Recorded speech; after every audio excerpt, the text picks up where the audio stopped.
take a look at what we need to make our Boxed Bliss. We need to cut 2 lining and 2 medium interfacing for the lining body.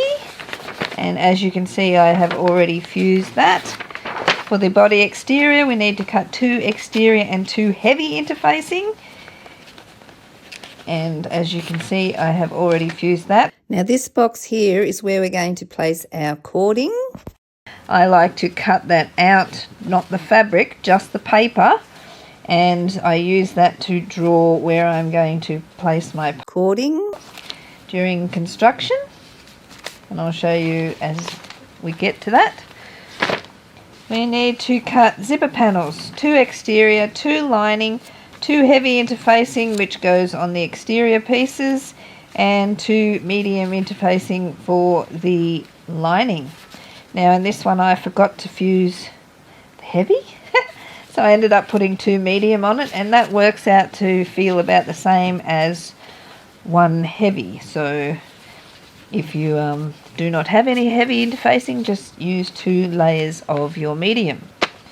Top facing, 2 exterior and 2 heavy. So basically the heavy interfacing is going on your exterior pieces and the medium goes on your linings. Phone pocket, we need to cut 2 fleece and 2 lining and 2 medium interfacing, and as you can see I have fused the interfacing and centered the fleece on the back and fused that into place.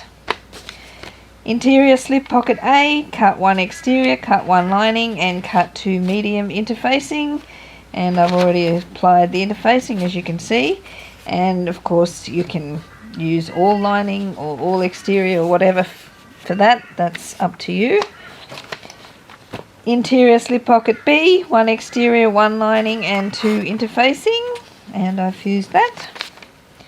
The lower zipper pocket is 2 lining and 2 medium interfacing, and the upper zipper pocket is 2 lining and 2 medium interfacing.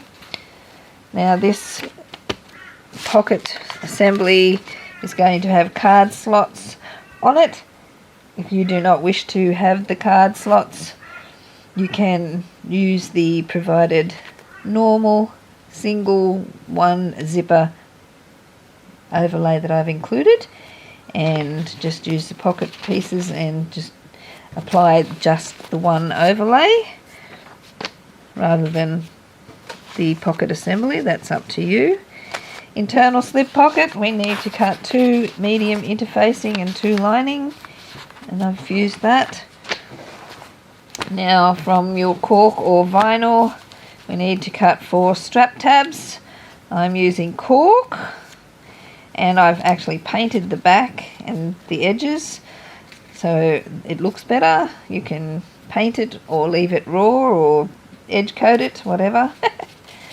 You need to cut 1 upper card pocket, 1 in cork. Note pocket, cut 1 in cork. Lower card pocket, 1 in cork. And your overlay piece, 1, cut those windows out. If you're using a scan and cut or Cricut or something, that is much easier, but you can do it using the rotary cutter and by hand if you prefer. The exterior base, I have cut 2 vinyl pieces for this because I ran out of cork. Normally I would have used 2 corks, but I've used 2 vinyl. Base stabilizer, we need to cut 1 Decaville heavy. We apply that during construction. Side stabilizer, we need to cut 2 Decaville, and that gets applied during construction as well. And you need to cut 1 strap decoration. This goes on the adjustable strap, which is optional. You don't have to add an adjustable strap if you don't want to. And this one is 152 centimeters by 6.5 wide, or 2.5 wide by 60 inches. I've applied some medium interfacing to that, and I have had to join my piece, and I've done that at an angle so it's not very bulky when you make the strap.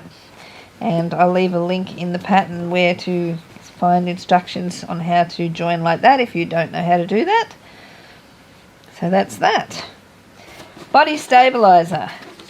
Now we can use either a self-adhesive foam, which I have used here. It's a very thin, dense foam, not like Biani Soft and Stable. It's just a very dense self-adhesive foam, and it adds a lot of structure without adding a lot of bulk. You can use fusible fleece if you don't have the foam. And what we need to do is we'll actually cut this foam out after we have checked the fit of our stabilizer onto our assembly. So I'll show you what to do as we work through the pattern. Also, depending on whether you are using A4 files or letter files, your pattern pieces may look like they're assembled a little bit differently in the video than what you have, and that's just because different size paper fits different pieces on it. Now you also need some little tiny strap supports from Decaville Heavy or Decaville Light. I actually prefer the Decaville Light, so if you have the light on hand, you can just use the light. Otherwise the Decaville Heavy will do the job as well. But what we're going to do is we're just going to center these on the back of the strap tabs there, just to give some support there where we're going to put our D-rings. So I like to just glue these on rather than try and fuse them and risk damaging my cork or vinyl, although usually you can safely fuse these things as long as you're using a Teflon sheet or some such thing. But I'm just going to glue it on since I have the glue, and that goes on all 4 of those. So I'll do that in a few minutes. So now we need some webbing. You can also make your own straps if you want to. For the handles, we need to have 1 inch webbing or 2.5 centimeters. We need 72 inches of it or 182 centimeters, which we will cut that in half, 1 for each handle. And for the adjustable strap, which is optional, you don't have to make an adjustable strap, we are using 1.5 inch webbing, 3.8 centimeters, and we need 60 inches or 152 centimeters of that. So I'm a doofus, I forgot to mention you also need a short strap decoration, which is 10 inches long or 25 centimeters by 2.5 inches wide or 6.5 centimeters. And you also need a piece of webbing which is 3.8 centimeters or 1.5 inches wide, the same as your adjustable strap, and 10 inches long for your short strap decoration. So yes, you need that as well. If you're making an adjustable strap, you need 2 1.5 inch D-rings or 3.8 centimeters, 1 1.5 inch or 3.8 centimeter hook, no 2, sorry, 1 for each end. 3 zipper pulls for your zippers. We need a slider, 1.5 inch, 3.8 centimeters, a label if you wish. We also need 1 zipper end. That's the zipper end, and 4 bag feet. I am using the screw-in type, but you can use this type here, which is pronged, and you have a washer for the back. That's up to you, but I'm going to use the screw-in type for this one. Double-sided tape, 3mm size. This is one from Dreamy Bag Hardware right here in Oz, and it's a nice strong tape, narrow, nice and narrow, 1/8 of an inch, 3mm. That means I can keep it out of my stitching so it doesn't gum up my needle. And zipper tape.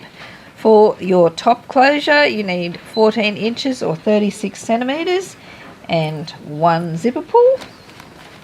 And for your interior double zipper pockets, you need a piece that is 17 inches or 43 centimeters long and 2 zipper pulls. We will cut that to size during construction. You're also going to need some cording. This is 4mm or 5/32 in imperial measurements. A glue, you need a fast drying Fabri-Tac or other brand of glue. Something that dries fast so you don't have to sit around waiting for it. That's just for when we're constructing our strap. So retrieving our exterior body pieces with our interfacing already applied, what we're going to do is we're going to mark these windows for the boarding, or this area that we're going to install the boarding at a later time. So I'm just going to attach my pattern piece with the windows already cut out, and grabbing a ruler I'm just going to mark the spots where I'm going to install the cording later.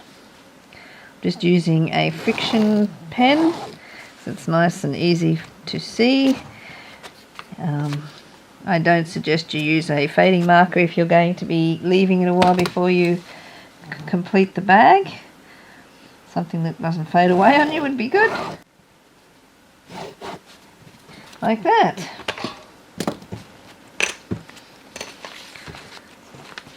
And we'll do it on the second piece.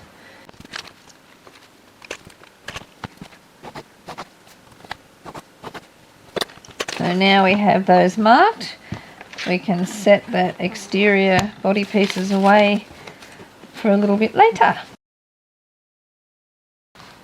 So now I'm just going to glue the strap tab support pieces onto the backs of my strap tabs. Putting it on the glue side. Really just needs to hold this there until it's assembled, because after it's assembled it's not going to move. So just center that in place. Eyeballing is good enough. Just need to keep it away from the edges a bit, just so that we don't see it after it's constructed. There, just let them dry. So now that my glue has dried, we're just going to go over to the sewing machine and we're going to top stitch. For 2 strap tabs, top stitch completely around 3mm 1/8 of an inch from the edge, and for the other 2 tabs we're only going to top stitch along the narrow sections, extending the stitches 3mm 1/8 of an inch past the corners. The 2 strap tabs with the stitching all the way around are going to be for your D-rings, and the other 2 tabs are for the hooks. Okay, so now I'm just going to top stitch around 2 of my strap tabs all the way around the outer edge. 3mm or 1/8 of an inch from the edge. Just back tacking to lock my stitches.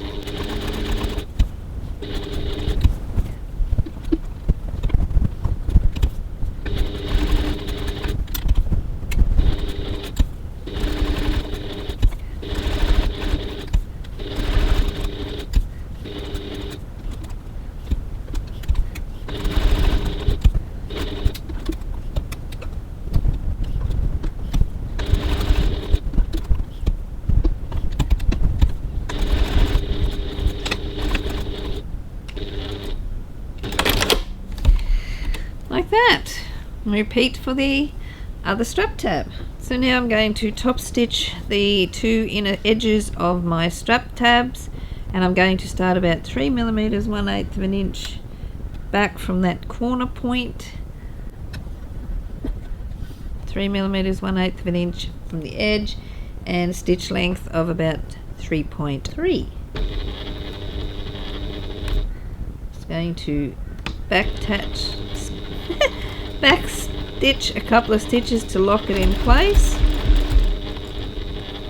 Just going a little bit beyond that corner again, and do the other side.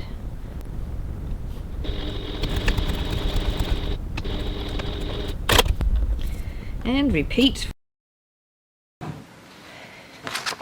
Okay, so now that we have top stitched our strap tabs, grab our hardware and we're just going to bend that and pop each hook and D-ring on. Align all the raw edges, especially up this end here.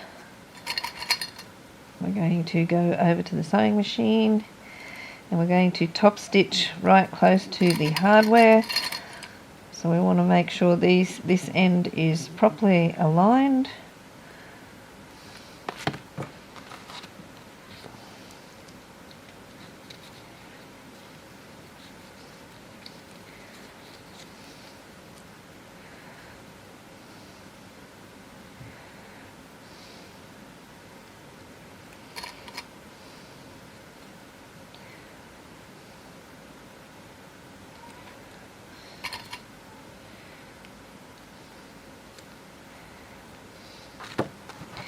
Two D-rings.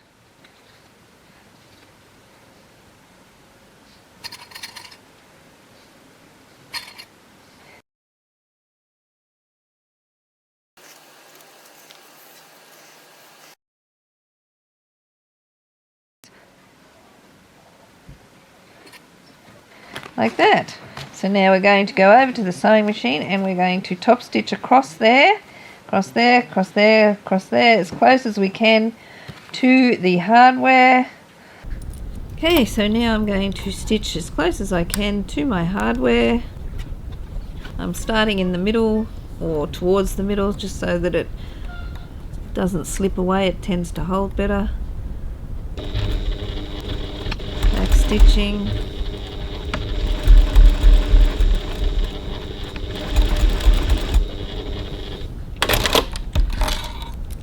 Do that with the 2D rings as well.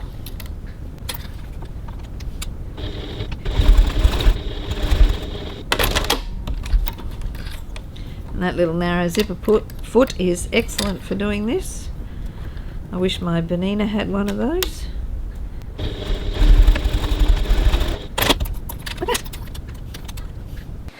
So now that we have top stitched those hardwares into place, we can set our D-rings aside because we'll need them much later on.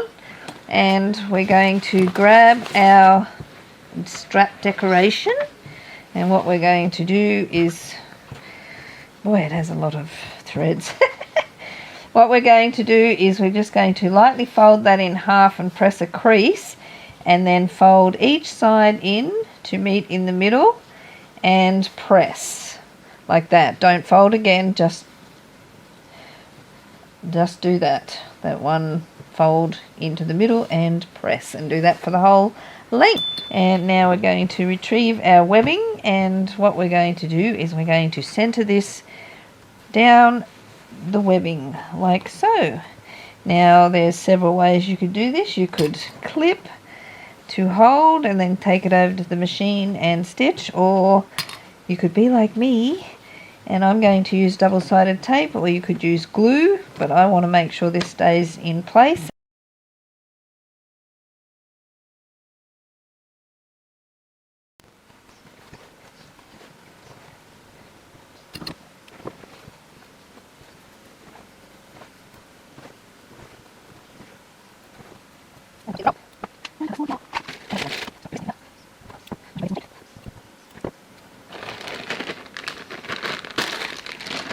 Like that. Now I'm just going to, don't worry about these raw edges because that's what these are for. Just need to peel off all this backing, but I'm not going to peel it all off in one go because I'll end up sticking it everywhere it shouldn't be sticking. Just peel it back as I go.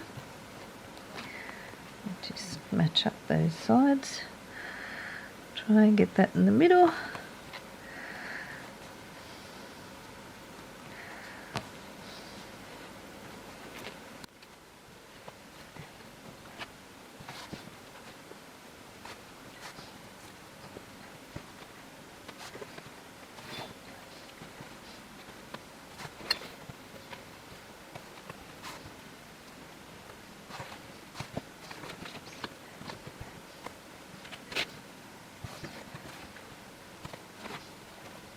And I didn't measure one or the other quite right, but doesn't matter. That's going to be inside there. You won't see it anyway.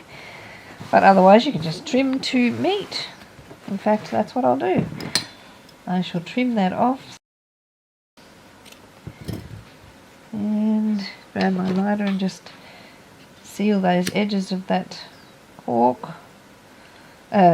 webbing rather, cork, just like that, and make sure that's firmly stuck into place.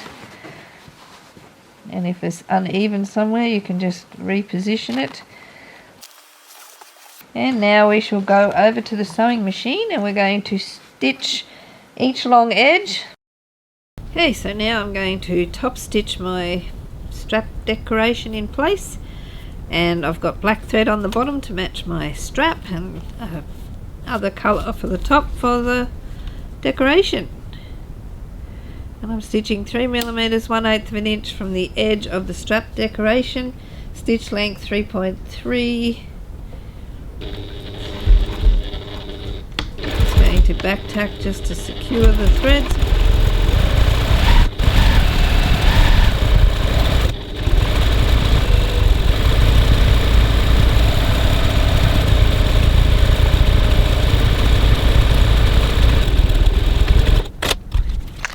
I've went wonky in a few places. Will I undo it or will I not? Like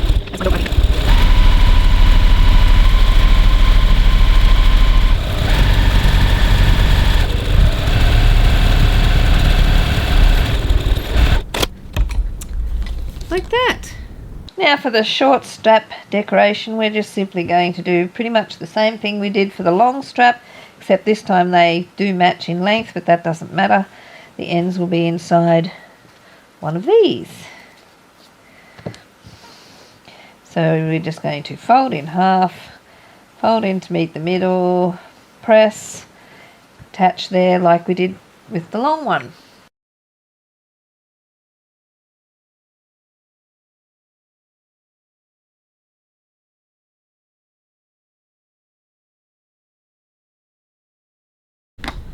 Okay, so now we're just going to stitch or top stitch each side of our strap decoration, 3mm 1/8 of an inch from the edge, stitch length of 3.3.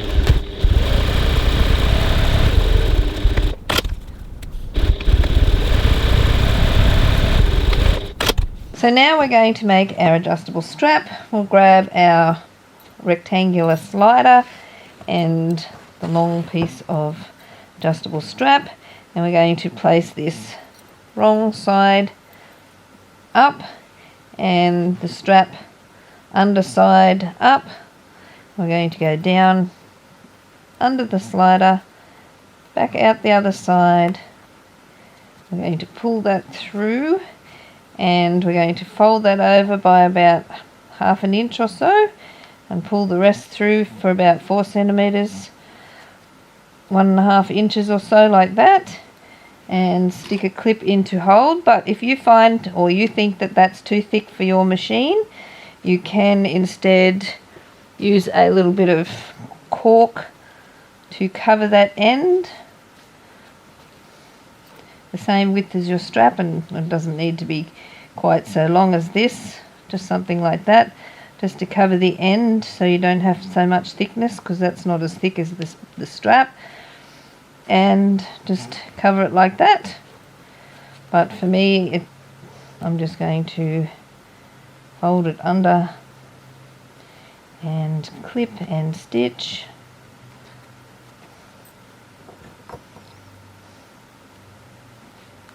Might vary on how thick your webbing is too, how you need to do this, like that. And I'm just going to go over to the sewing machine and stitch a rectangular box to fasten that in place.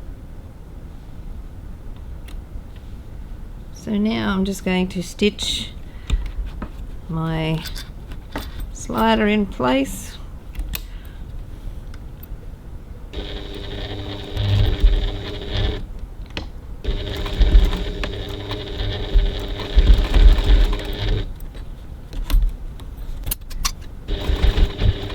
Could use rivets if you didn't want to stitch this.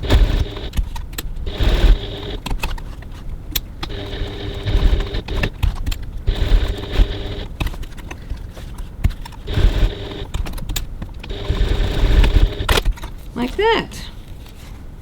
So now that we've attached our slider, retrieve the rectangular ring, and we're going to place that onto the webbing, the strap, the adjustable strap, so that the slider is facing outward. I've got the join in there, so it's facing outward.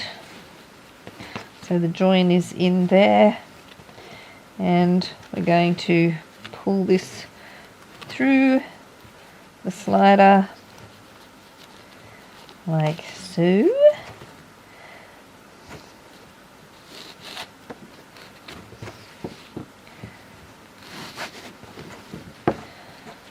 Like that. That's going to there, and we'll just go through the other end, and now we're going to retrieve one of our hooks, and what we're going to do is we're going to glue that in there.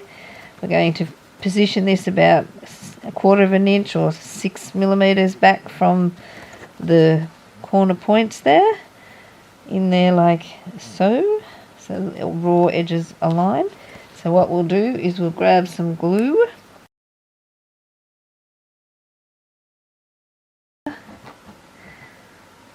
think my nozzle is getting blocked. I'll try and get some to the outer edges.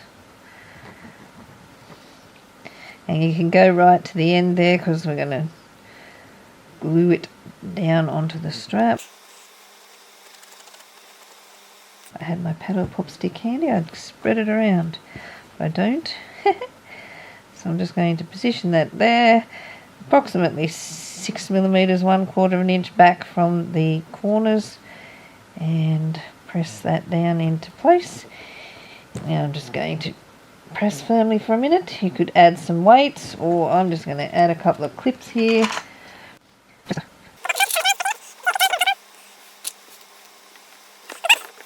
And now at the other end of our strap, we're going to grab our second little short piece here.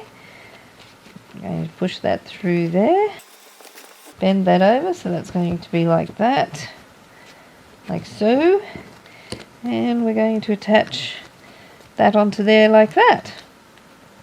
This time this piece is going to be glued together as well. So I'm just going to stick some glue for about 1 inch.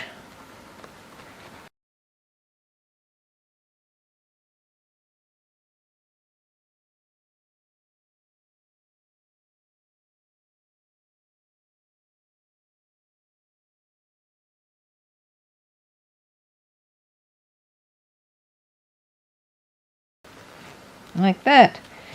Now I'm just going to let that set for a few minutes, and then I'm going to go over to the sewing machine and stitch that on. I stitched those ends and then realized I didn't have the camera on, so I hope you can see that. All I've done is stitch a square box, 3 millimeters, 1/8 of an inch from the edges. I did put a fresh needle in my machine, because this one here with the double thing is a little bit thick, but it went easy in my machine. If you have any problems at all, you could just rivet it instead, or give it a few whacks with a hammer and make it even smaller. But yeah, there's our strap, so we can set that aside for later.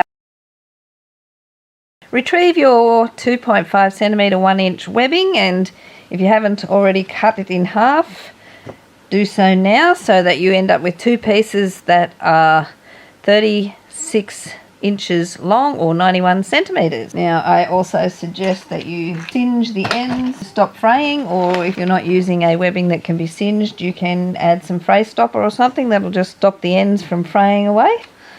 I'll just singe it off a bit. Like that. Now what we're going to do is fold them in half, so the short ends are together at one end there, and just mark the other end, the halfway mark,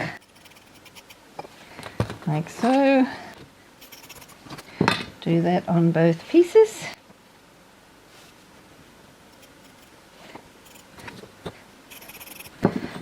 that's showing up in the video. So now we need to measure 6 inches or 15 centimetres out from either, or out to either side from the line. 6 inches, 15 centimetres.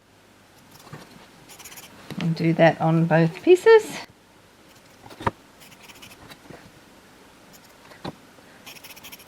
Like that. So now what we need to do is fold it so that the marks are on the outside, because we'll need to see them when we're stitching. We're just going to clip together to make our rolled handle.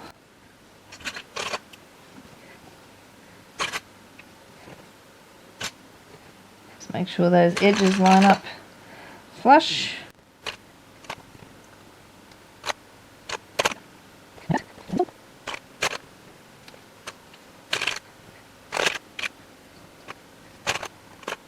Like that. So now what we're going to do, we're going to go over to the sewing machine, and starting on the edge where it's rolled, we're going to stitch back and forwards on one line, stitch down the long edge where the ends are together, where the edges are together, over to this far line, the outer line, just you can ignore the centre line at the moment, and then stitch back and forth on that side, and do that for both handles. Okay, so now I'm going to stitch across my webbing where I made the mark.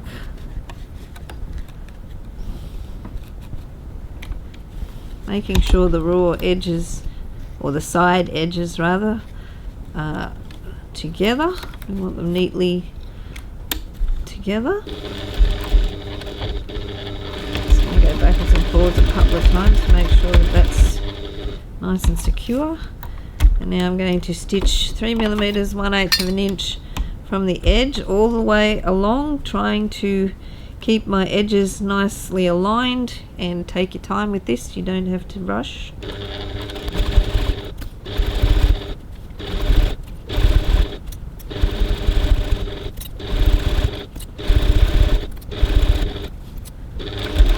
Stitch all the way to your second outer mark, and stitch back and forth across there several times. Like that. We have a nice rolled handle. We'll do the same for the other one.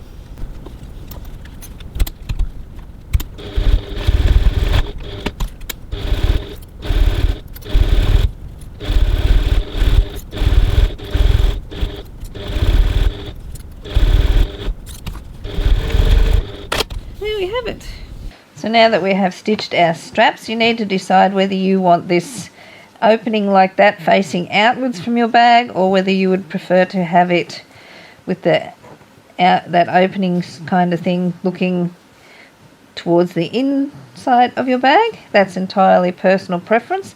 I'm going to put mine with that on facing the outside. So what we need to do is placing the strap so that you can see the side that's going to be the outside exterior side of your strap.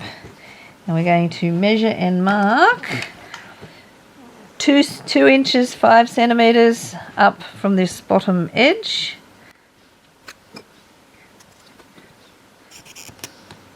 On each one.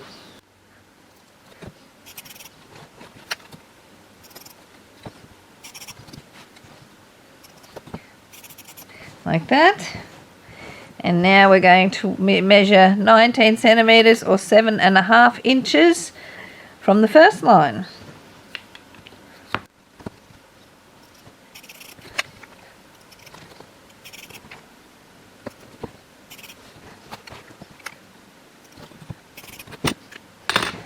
Like that. So just sit them on the side for the minute. So retrieving an exterior body piece, just one of. So we'll sit one aside. And now what we're going to do is grab our ruler again. And I'm going to use a air racing fading marker and I'm going to draw 2 lines, 12 centimeters or 4 3/4 of an inch from each outer edge inwards. It's going to be a bit hard on my fabric because of all the lines. I hope you can see what I'm doing.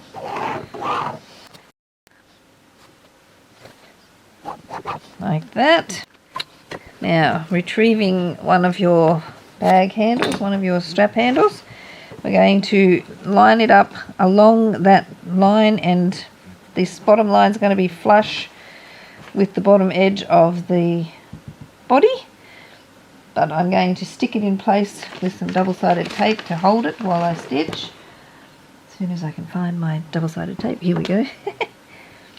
So I'm just going to put some of this on the back, just looking where my mark line is.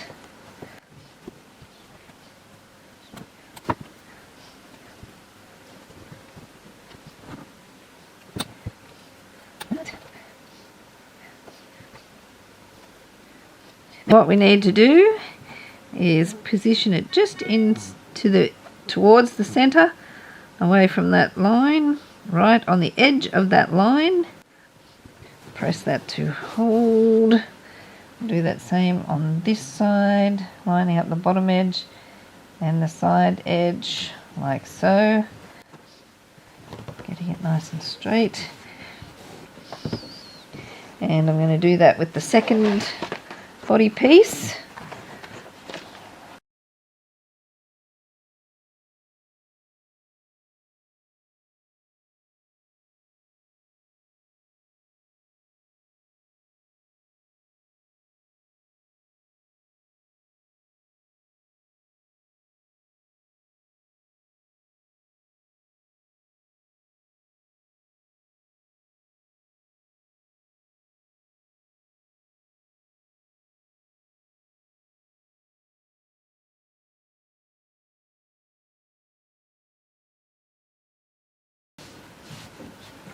Like so.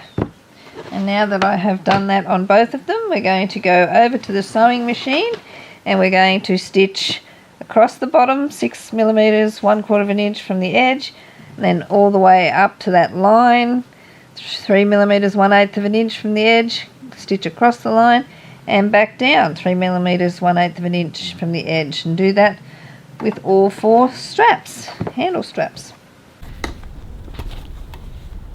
Okay, so I'm stitching 6 millimeters, 1/4 of an inch from the bottom edge, back tacking to secure.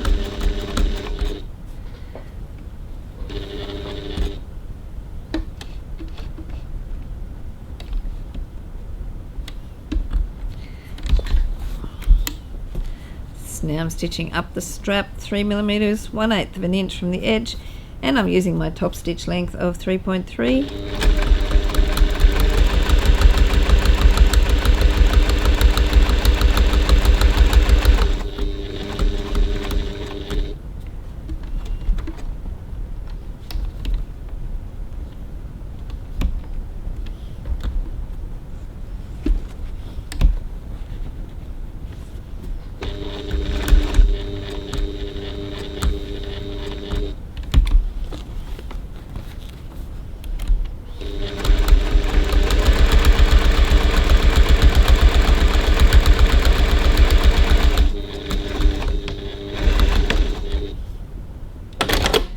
Now I'm just going to repeat that for all 4 straps, so another 3 straps, and I just knocked my strap off.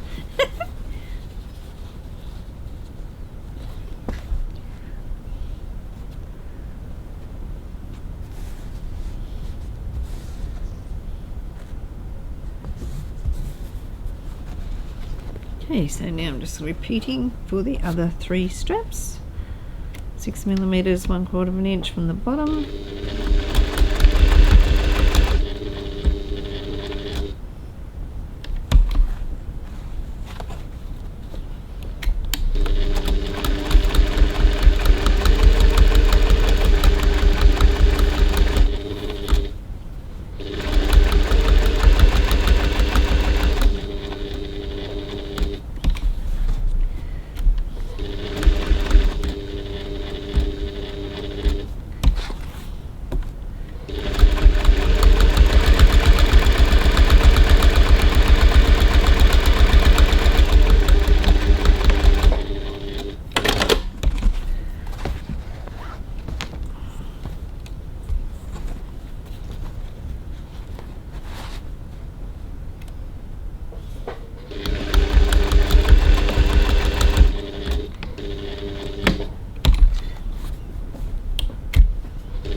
Like that. Now have all 4 straps, or all 4 sides of the handle stitched on. So now we're going to be working on our base. So we're going to retrieve our base pieces. Set one with the other body assembly for now. And we're just going to align that at the bottom here, at that little sticky out bit there, and clip in place.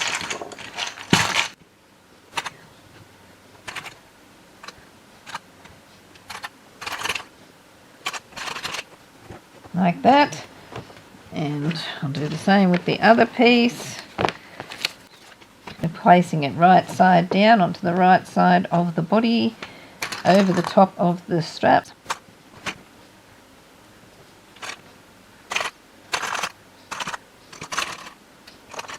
Like that. So now we're going to go over to the sewing machine and we're going to stitch those seams. So now I'm going to stitch the base in place, 1 centimetre, 3/8 of an inch from the edge, top stitch length of 2.4.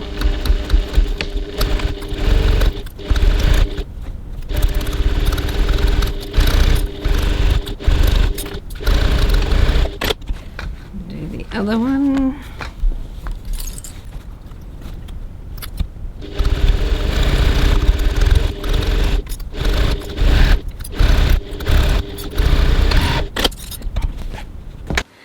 Okay, so now that we have stitched our base seam, we're just going to finger press this to the bottom, and we're going to stitch 3 millimeters, 1/8 of an inch on the base side.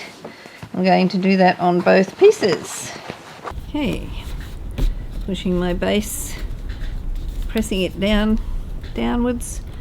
I'm stitching 3 millimeters, 1/8 of an inch from the edge. My stitch length is 3.3.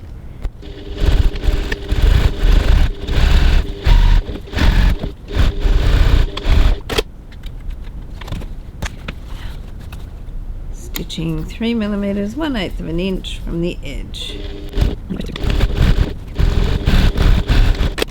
Like that. So now we've stitched that, we need to flip them over right sides together, and I'm just going to try and clip this so that it stays up out of the way. Same on the other side. So now we're placing them right sides together, clip together, like that. Now we're going to go over to the sewing machine and stitch that seam. Okay, so now we're stitching this base seam, 1 centimetre, 3/8 of an inch seam, stitch length of 2.5.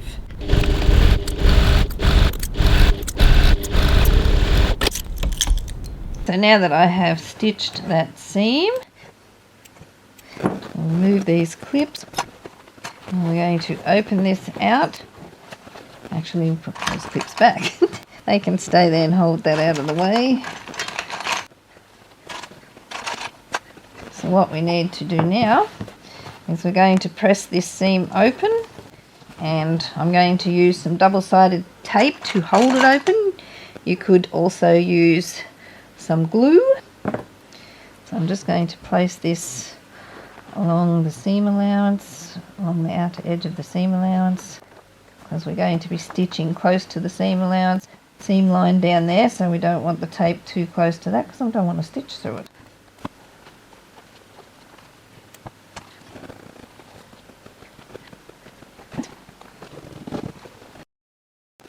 Like that. So now we've done that, what we need to do is we'll take these clips off the webbing and we're going to cut them so that they're flush in the middle. And then I'm going to get my lighter and just singe those edges again. Mess. Okay, so singeing these edges just to stop them from fraying. Like so. Do the same on this side. Just going to singe these edges. Like that. So now we need to retrieve our base stabiliser. And on the back, on the glue side, I'm just going to stick a bit of double-sided tape to make it hold. Stick a bit here just to hold it in place while I fuse.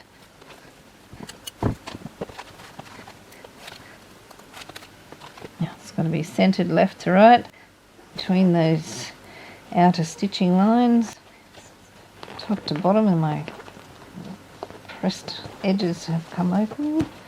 Just make sure everything stays pressed open underneath and your strap ends are lined up. And now we're going to go over and fuse that in place and leave it to cool for half an hour. Okay, so now that the Decaville has cooled, I'm going to go over to the sewing machine and I'm going to stitch 3mm 1/8 of an inch from each side of that seam. Okay, so now I'm going to stitch 3mm 1/8 of an inch either side of the base seam with the Decaville on the back. My seam is pressed open. I'm using a stitch length of 3.3.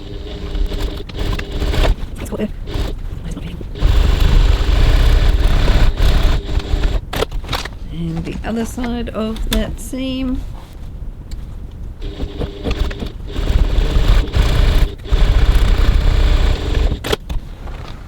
Okay, so now that we have stitched either side of our base seam, and you can see my stitching there, we're going to measure and draw some lines for some bag feet. Now, if you're not making bag or adding bag feet to your bag, you can jump ahead to add bag feet. We're going to draw some lines on here, 5.5 centimeters in from the short edge on each end, or 2 1/8 of an inch.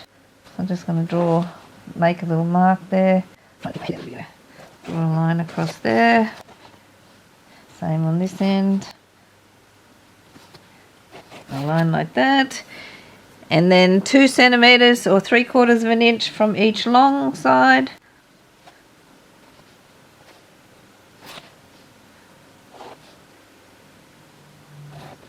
Now at the point where those lines intersect, those 4 points are where we're going to install our bag feet. So we need to punch some holes.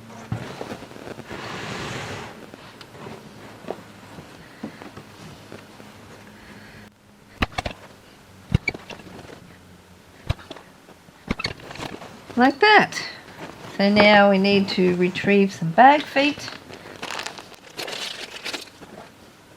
Put the screw through and screw it on. Now you can add some glue to this as well if you want to make it more secure.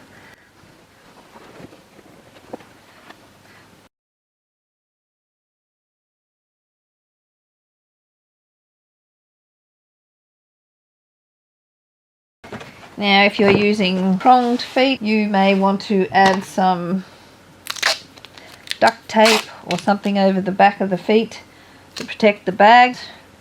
That is an option if you wish. Just add some duct tape or use some scraps of interfacing. So now that we have added our bag feet, we can do the cording. So grabbing some double-sided tape. Now I've just got a long piece of cording here. You can cut yours if you want to ready or in preparation. Cut 4 pieces 21 centimeters or 8 1/4 inch long. I'm just going to cut it as I do it. So Doesn't matter which way you do it. But we're just going to add some double-sided tape down the center of each of those windows. You can use double-sided tape or glue, either one. Just needs to hold the boarding while we wrap our fabric around it. So grabbing our boarding, and it's best if you stick to the size as listed in the pattern, because if you use other thicker boarding or thinner boarding, it might just not be a satisfactory result. Okay, so now grabbing my boarding, I'm going to peel this backing away. I'm just going to run my boarding down the center of that box.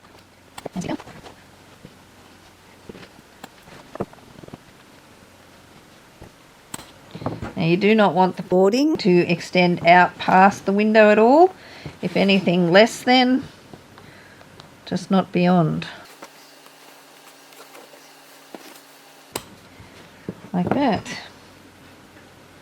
So now that we have added the boarding, we need to bend this fabric over this boarding like so, and make sure this top edge is even, and make sure that you have a 3-inch wide strip,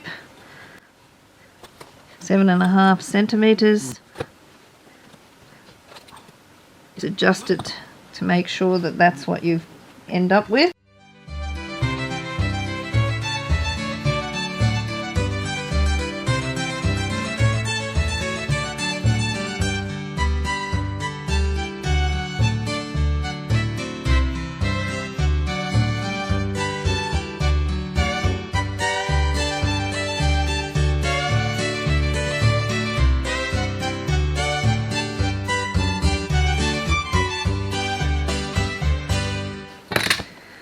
Okay, like that. And just make sure that those widths of fabric are all 3 inches, 7.5 centimeters wide, so that we have an even sized bag. And now we're going to go over to the sewing machine, and we're going to use a zipper foot or a piping foot and get as close to that boarding as we can to stitch. So we're going to start stitching at the top or at the bottom, wherever you want to start from, but we're stitching all the way from the top down to within 1 centimeter 3/8 of an inch of the bottom. Do not stitch past 1 centimeter 3/8 of an inch at the lower bottom end. So you can even mark that if you wish, just to make sure that you don't.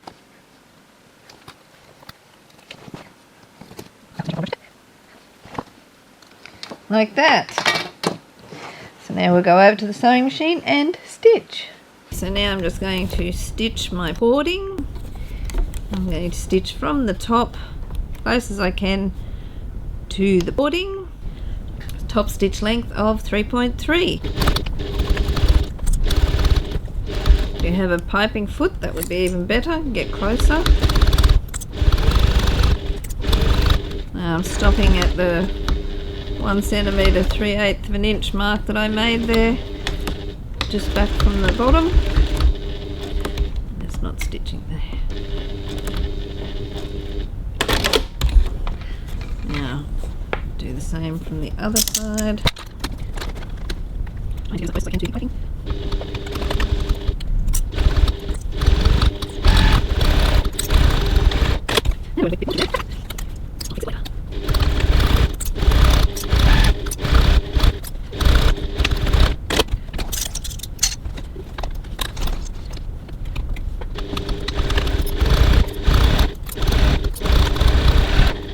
Like that. I have installed my label. So now what we need to do is check the fit of our stabilizer. So retrieve the pattern piece for your body stabilizer. What we're going to do is find the center and match that up here. A bigger clip.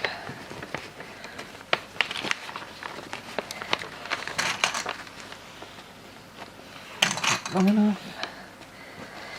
And the other side.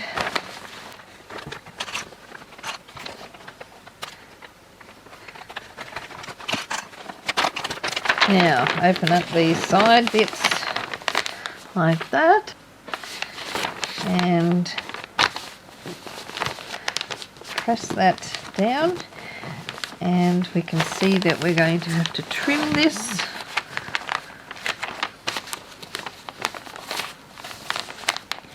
I think I'm going to trim about 1 centimetre off each side. It's a little bit crooked here, but yeah.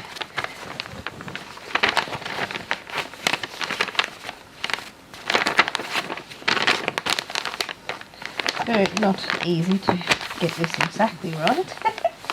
Off the sides I'm going to trim 1 centimetre or 3/8 of an inch from each of these. So I shall do that now, and then we will cut our foam to suit, or fleece.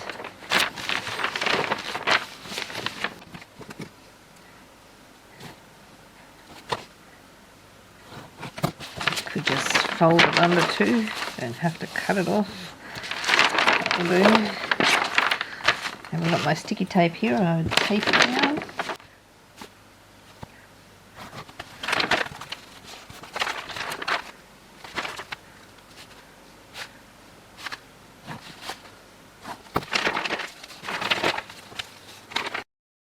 Retrieving my foam.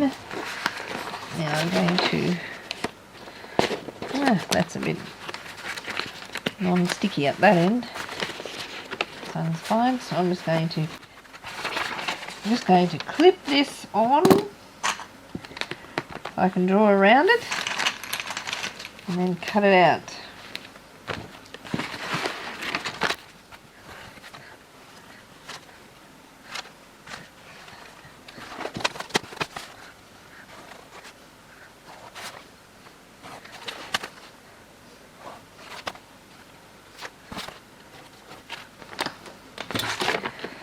Okay, so now I can cut my foam out.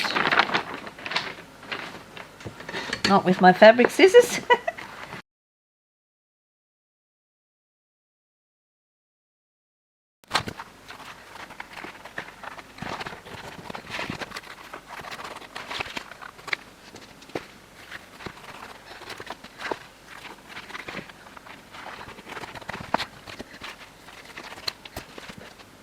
So now that I have cut that out, I'm going to just double check again that this is going to be something that I can manage. You do have to pull your fabric out so that it comes away from that boarding. And don't worry if there is a bit too much on one side, because when we add our side stabilizers, it makes up for that. It's more important that you have it out of the seam, because you do not want to be stitching through foam. I'll start by peeling a little bit back.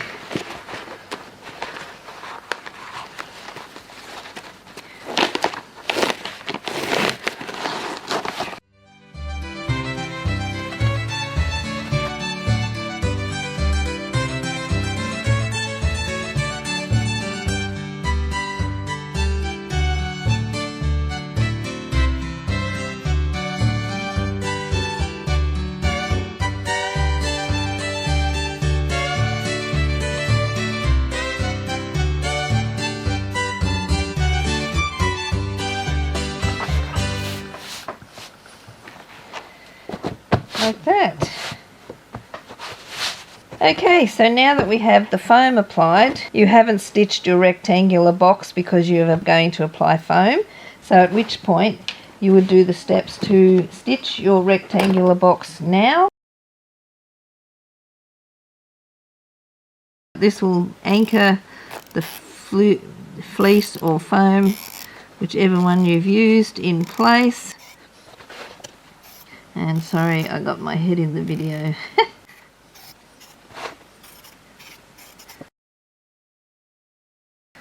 So that's what I'm going to do now. I'm going to anchor my foam to my bag. Like I said, if you previously stitched it because you're not using any of the foam or fleece, you can skip this bit.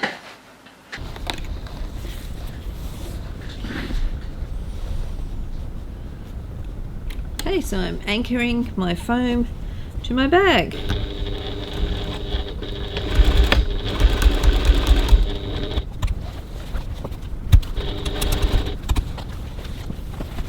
It's a little more awkward because I've got a big bag flopping around.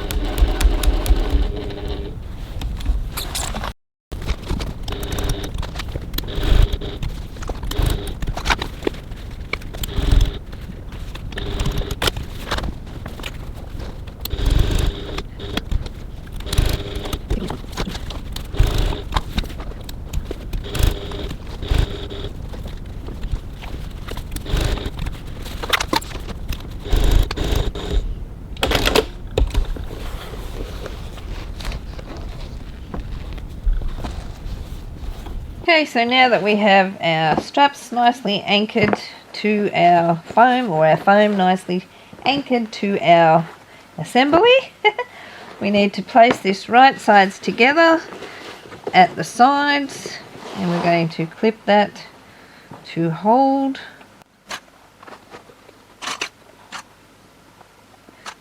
Going to do the same on the other side.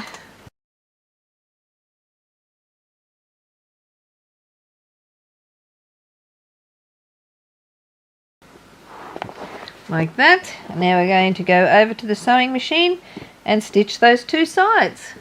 Stitch the sides of my bag using a seam allowance of 1 centimetre or 3/8 of an inch, and I'm using a stitch length of 2.4.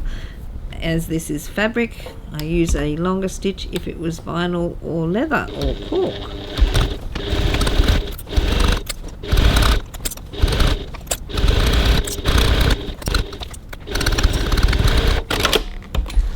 Like that. And the other side.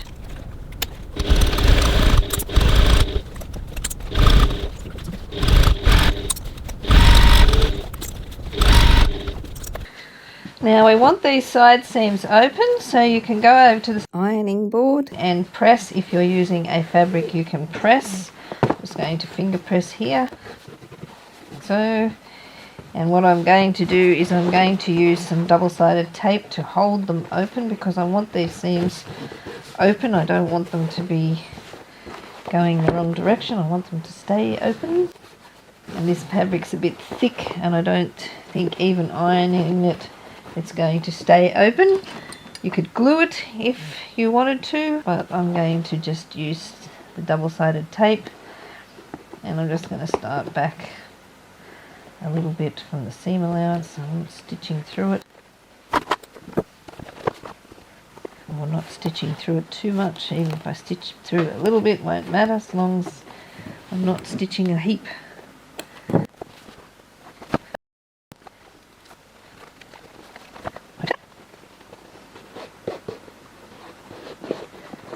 Like that. I'm going to put some Decaville on here in the next step, which will hold it open. But we want to make sure it's open before that. So I'm just going to press from the other side.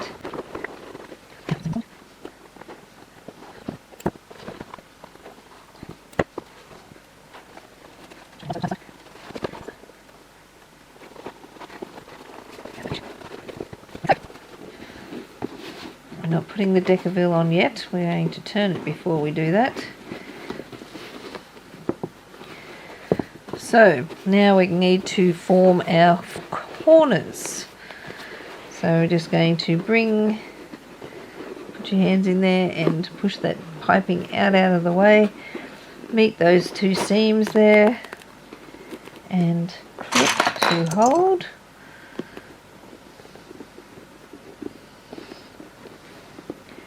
Same on this side. The piping should be just back from the seam. To poke around with your fingers. And if it doesn't exactly line up. Do not stress because you won't see it once that's stitched. It will be fine. I'll do the other side.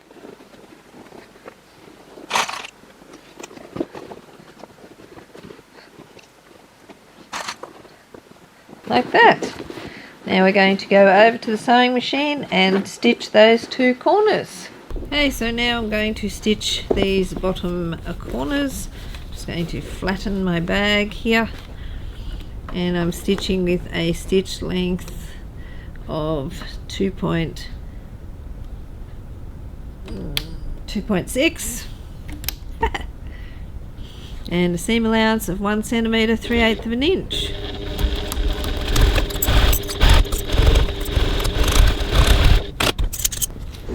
Like that. Other side. The bag out of the way.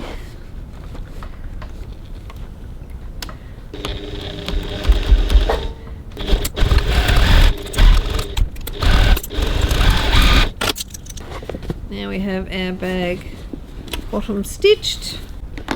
And we're going to stitch it both sides again, just right next to the first stitching, just to reinforce this seam. Okay, so now that we have our bag nicely structured here, we're going to turn it, and it's not the easiest to turn when it's so stiff, but this is the only time we're going to need to turn it. So it's a lot easier now than when it has lining in it later, so I'm just going to do it now.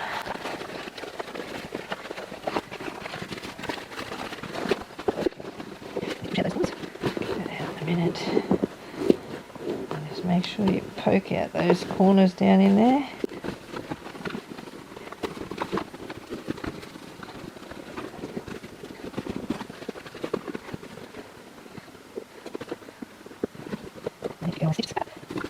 Like that.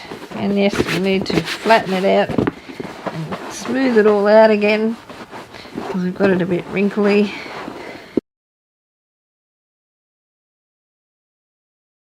Okay, so now that we have turned our bag and pushed everything out and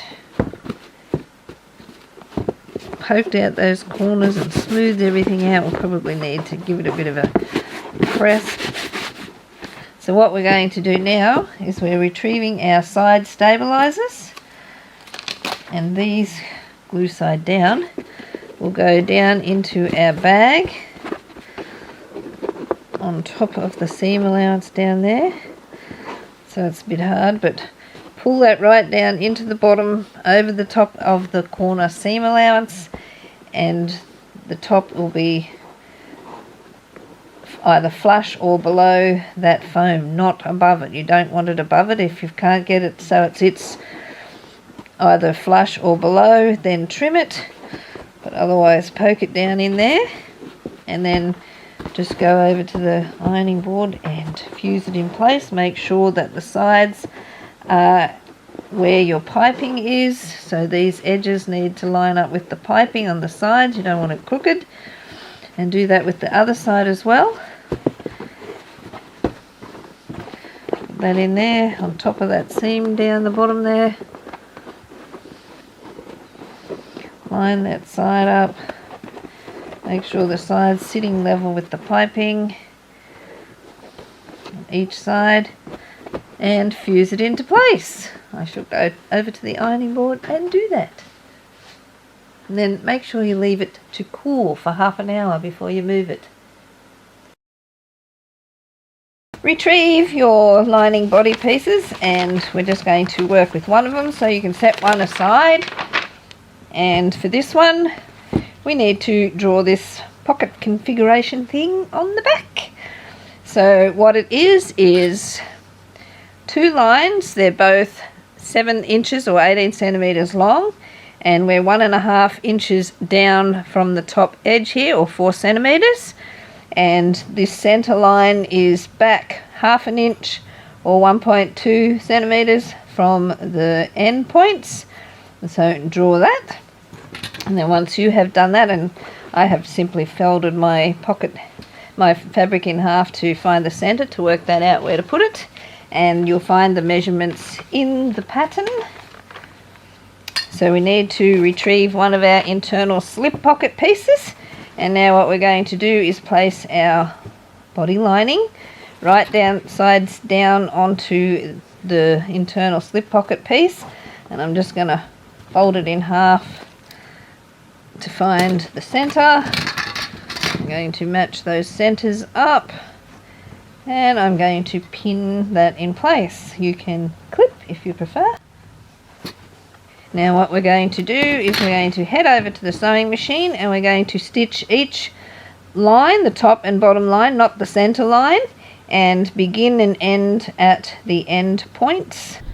Okay, so now I'm going to stitch those two outer lines, and I'm going to begin exactly on the point, end point, and I'm going to stitch using a stitch length of 2.4. I take both hands to secure the stitches. And stitch the other side.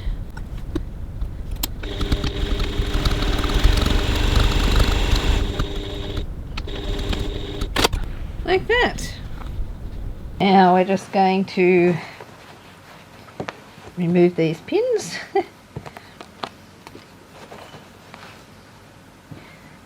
And I'm just going to grab my stitch rip to make a start, and grab my scissors, and I'm going to cut down the line and then cut those inverted V's, snipping right back to the stitching, but do not cut your stitches. And if you do happen to snip your stitches, then go back to the sewing machine and reinforce. But if we can get as close as we can to the stitches, that will help prevent puckering. Like that.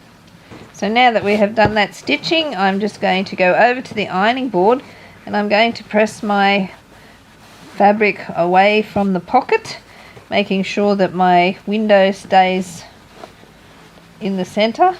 I don't want the fabric to go underneath, I want it to stay in the center. I press that side, and then I will press this side.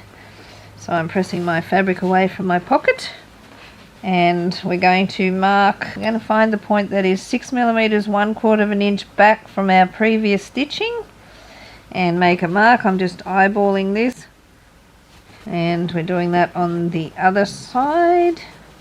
Now when we're doing this, we need to make sure that this lining, this center pocket thing, stays put.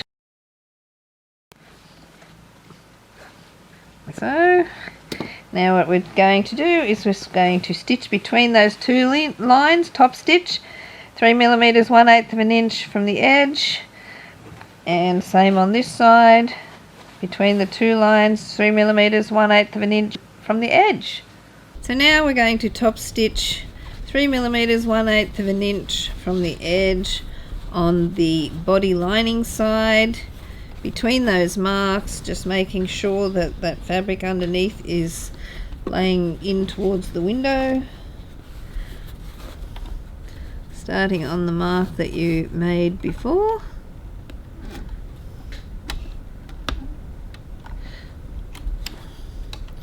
Top stitch length of 3.2.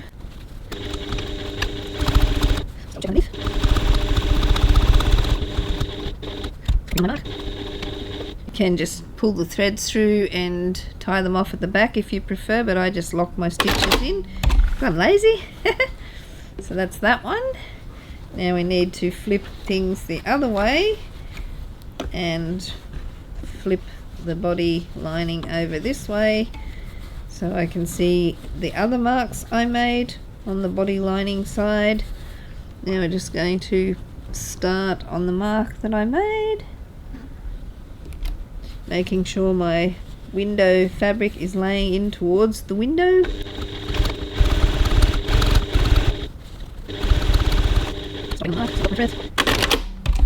And that's that one. Okay, so now that we have completed that stitching, we just need to feed this, I'll get rid of this thread, we just need to feed our pocket through to the back of our lining, like so, and what we're going to do is press the fabric so that the fabric underneath is not visible, and just press that. I'm going to go over to the ironing board and press this. Okay, so now I have pressed my fabric from both sides.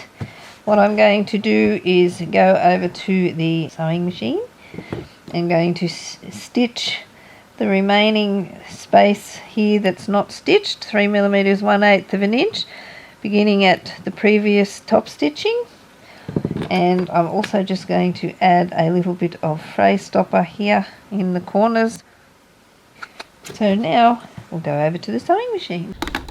So now I'm just going to complete the stitching around my window box.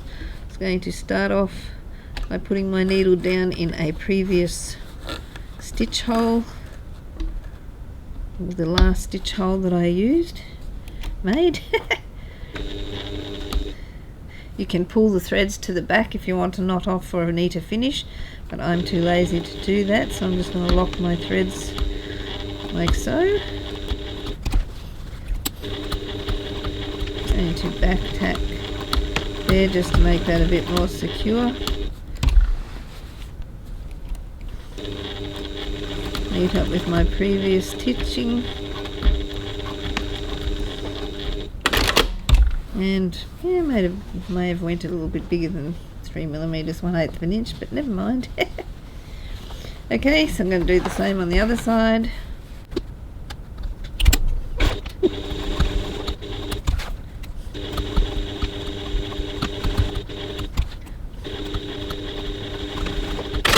So there, I have stitching all the way around my window.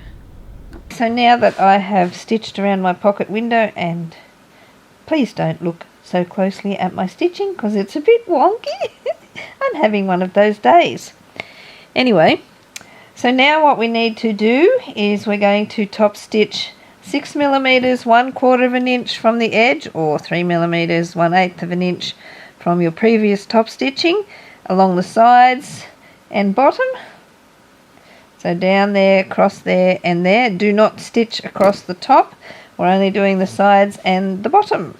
So now we're going to top stitch the sides and bottom of our window opening, but we're not stitching along the top.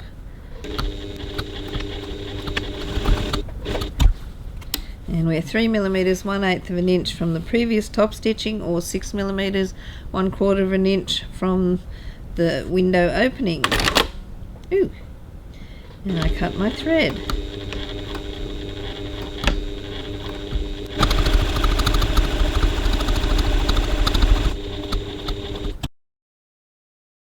And now I'm just going to lock my stitches.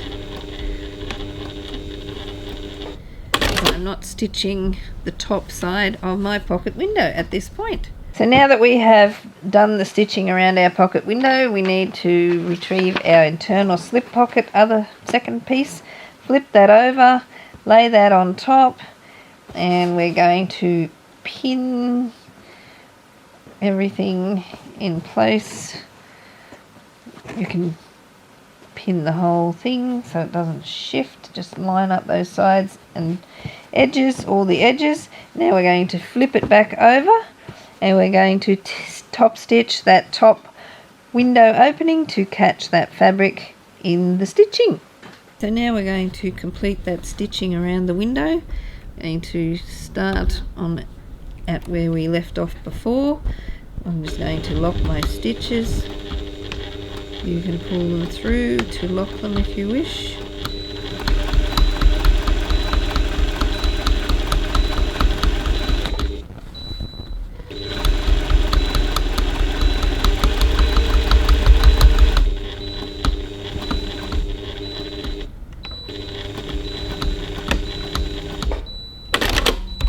Like that. Forgot to turn the camera on. So I've removed my pins. So I'm just going to flip it back over to this side. So I'm going to trim the fabric back on the internal slip pocket to about 1 centimetre, 3/8 of an inch from that previous top stitching there. Making sure you're not cutting your body lining fabric. Doesn't have to be super accurate, we just want to get rid of some of that bulk. Okay, so now that we have trimmed the fabric from the top of our internal slip pocket, we now need to turn these bottom edges under down here because we're going to leave this pocket open for turning. I'm just going to use some double-sided tape to hold it in place. You can also use glue basting if you wish, or just simply press with an iron. We need to leave this open so that we can turn our line. No, we're not turning through the pocket. We're closing the lining through our pocket. That is what we are doing. Flip that over.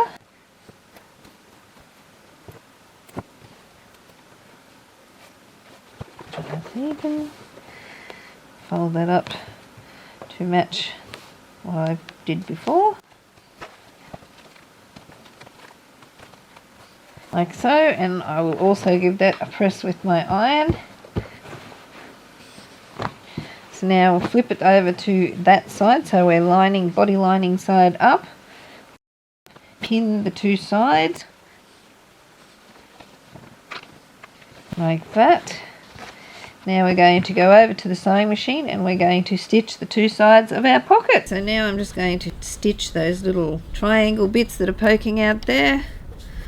I'm leaving my zipper foot on to do that.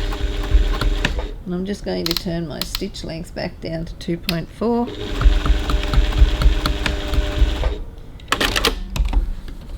Do that on the other side as well. And now I'm just going to change my foot to my regular foot. And yes, I've got a Teflon foot on here because I don't know where my actual regular foot is. Okay, so now I'm stitching the sides of my pocket shut using a 1 centimetre, 3/8 of an inch seam allowance, stitch length of 2.4.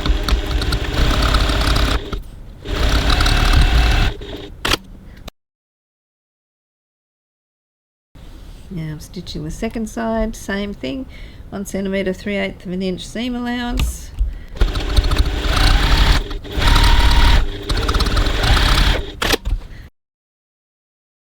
So we're going to start by working on our interior slip pocket A. What we need to do is turn the seam allowance under on each long side of these pieces. You can use double-sided tape to hold or just press with an iron. That's up to you. I'm just going to use some of this double-sided tape. And I will also press it as well just to make it a nice firm crease.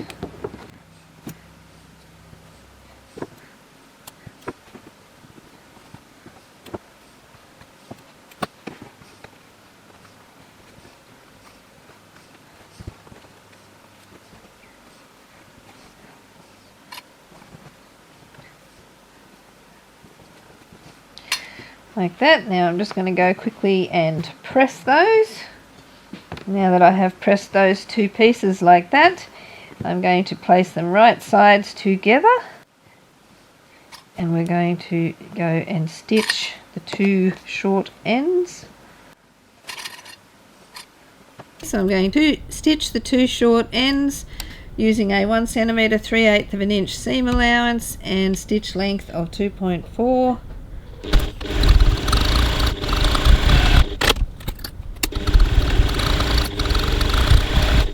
Like so. So now that we have stitched that, we're going to turn it right side out to form a tube like that, and we're going to fold the fabric so that we have either, you can do it either way. You can put it so that you have your exterior as your feature, or your lining or your exterior as your top edge, and that's how I'm going to do mine, like that.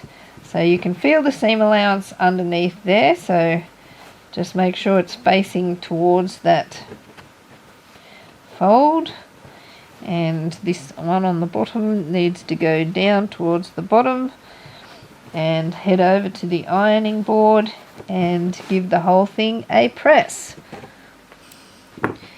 like so.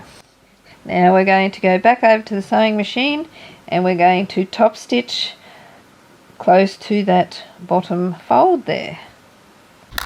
Okay, so now I'm going to top stitch close to the fold on the exterior side.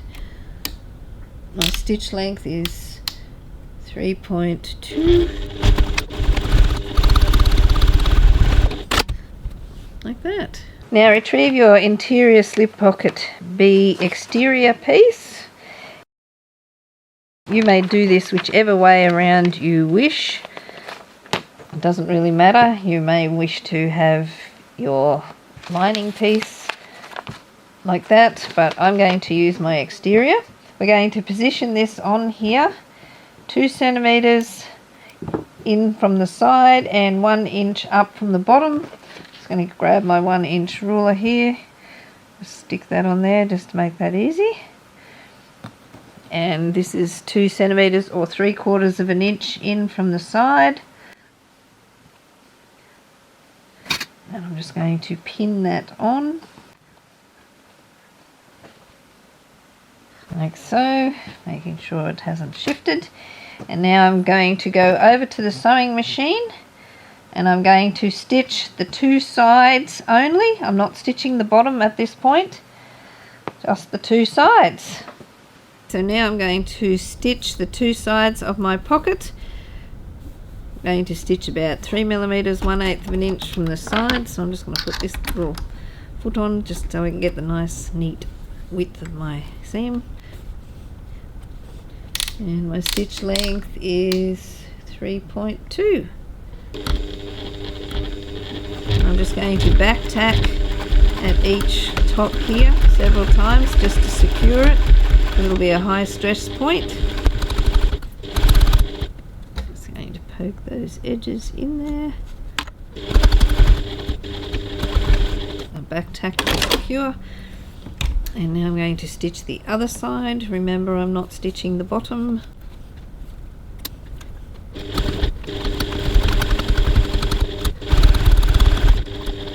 to back tack and stitch backwards and forwards here a couple of times just to make that nice and strong. And there we have that. Okay, so now what we need to do is turn our seam allowances under on each short end.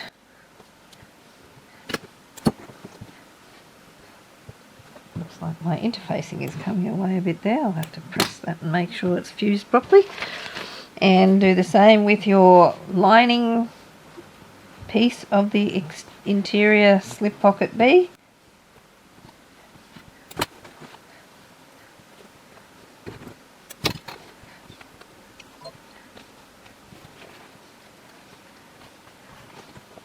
Oh, I pulled the tape right off instead of just the backing. Oh, this stuff.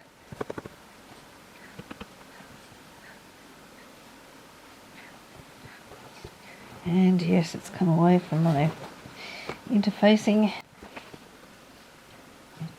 Flip that so I can get the accurate fold on the other end, since I'm not measuring anything and eyeballing. Now I'm just going to pop over to the iron and press. Okay, so now that I have pressed those ends in, I need to put them right sides together, making sure my pocket fabric is the right way. And I'm going to clip the 2 sides together. We're going to stitch the 2 long edges. So I'll pop over to the sewing machine and stitch. So now I'm just going to stitch my 2 long edges using a seam allowance of 1 centimeter, 3/8 of an inch, stitch length of 2.4.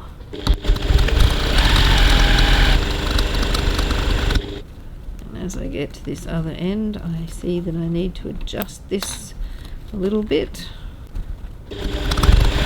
Walking foot is good if you have one. Now the other side.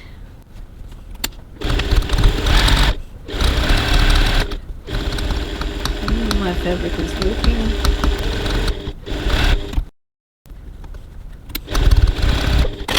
So now that we have stitched that, we need to turn our pocket right side out like that, and now we're going to press so that 1 centimetre 3/8 of an inch of our lining fabric is at the top of our pocket. And looks like I've got my doggies upside down. I didn't think that through when I did that, so bear that in mind. If you have it right way up to pin together, that comes out upside down.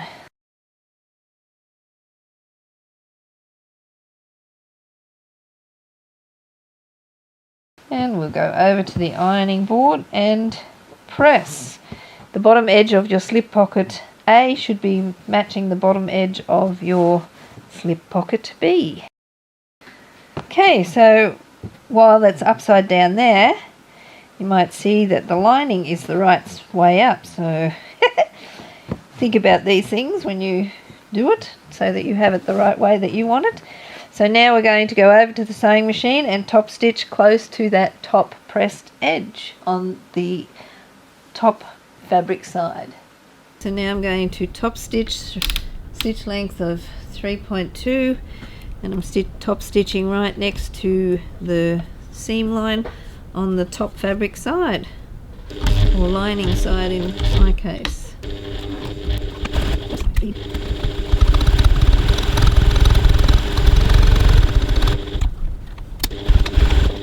Like that. Now, retrieving a fading marker or friction pen or something to mark your pocket, we need to draw a line which is 2 centimetres or 3/4 of an inch in from this left hand side, and I think this is going to be hard for you to see,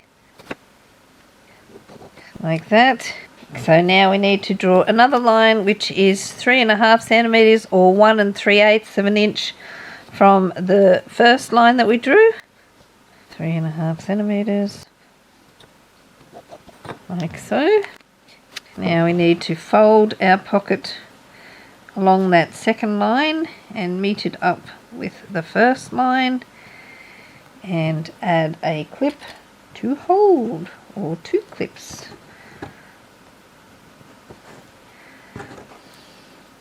Now, if your fabric is a bit thick for sewing, give these areas a big whack with a hammer to flatten, because that's a little bit thick there. And now what we're going to do is measure and draw a line 3.5 centimetres or 1 3/8 of an inch in from the edge of your interior slip pocket A. So that's 3.5 centimetres. Like that. Now we're going to fold along that line that we just drew and meet it up with the side of our slip pocket. And again, add some clips to hold. Like that. Now we're going to take this over to the ironing board and thoroughly press those sides. And because mine is a bit thick in those places, I'm also going to pop to the hammer that I have and give those areas a whack. So now that we have pressed this and I've whacked those points with the hammer, we need to take these clips off, and what we're going to do is we're going to go over to the sewing machine and we're going to edge stitch along that fold there. If your fabric's a little bit thicker like mine, you may want to stitch not right close to the edge, stitch back in about 1/16 or 2 millimeters so that we catch the fabric on both sides underneath and the lining underneath there. So we'll go over to the sewing machine and stitch those 2 sides. So now we're just going to fold on that crease that we pressed, and I'm just going to stitch a little bit back from the edge, making sure these top edges are lining up. And I'm going to use a top stitch length of 3.2, back tacking to secure,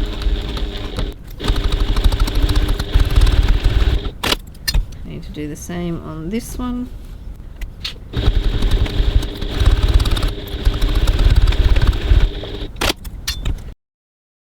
Retrieve our lining body that has the internal slip pocket attached, and what we need to do is fold this in half and press a crease so we know where the center is, and I'm just going to mark that just so you can see better, like that. So what we need to do now, we just need to pin this pocket assembly up out of the way. So just fold that up like that and pin or clip so it's up out of the way, because we don't want to stitch our pocket assembly to it. So now we're just going to position this so that it's 1 centimetre 3/8 of an inch down from the lower stitching below the window. Now centre the pocket left to right. I'm just eyeballing it, but you can measure it to make sure you get it centred. So we're just going to put that on there and pin in place. Or if you can't pin it, you might want to use some double-sided tape to hold.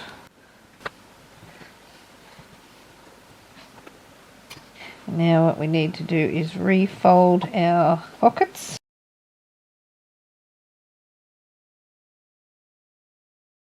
And pin this side, like so.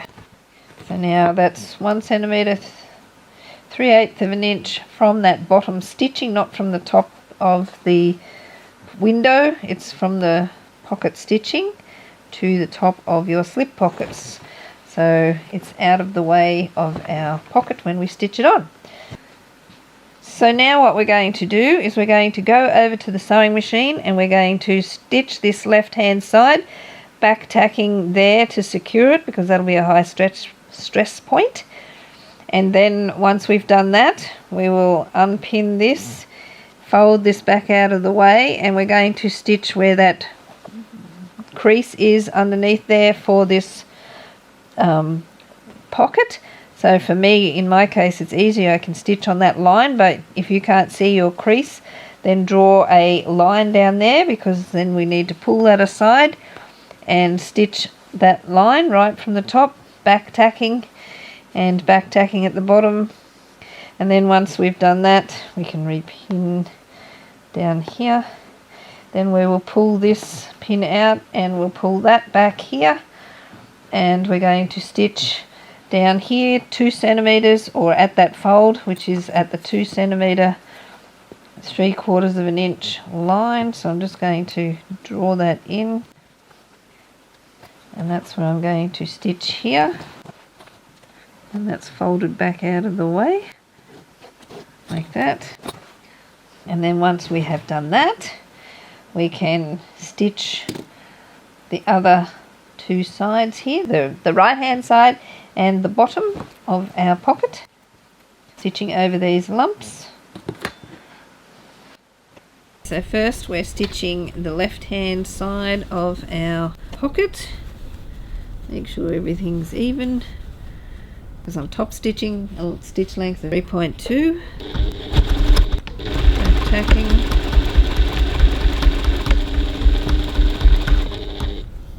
and I'm stitching about 3 millimeters 1/8 of an inch from the side of the pocket. Now that I have done that, I'm going to remove this bottom pin for the moment and pull my pocket back so that I can see the top edge and that line that's the crease of this pocket, not that line that you marked there. It's got to be this crease line here. So I'm just going to move my pocket back out of the way and stitch. For me, it's down that, conveniently down that stripe.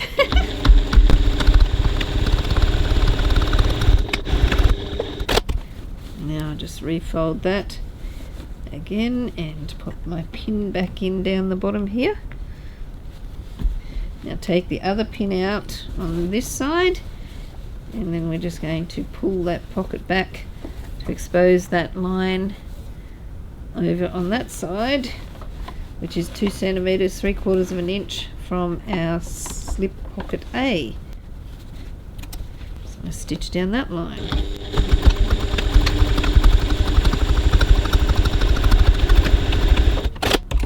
Like that.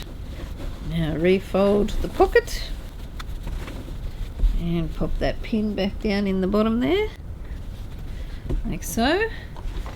And now we're going to go over to this top side, making sure your internal slip pocket's up out of the way. Now we're going to top stitch 3 millimeters 1/8 of an inch down the side, across the bottom, across the pocket A assembly and the pocket B assembly underneath, just all the way over to the other corner. Back tack a few times because it's a high stress point. Need to do the same there. Pins out of the road. Pivot. And now a hump jumper would be handy. I'm going to use my needle case here.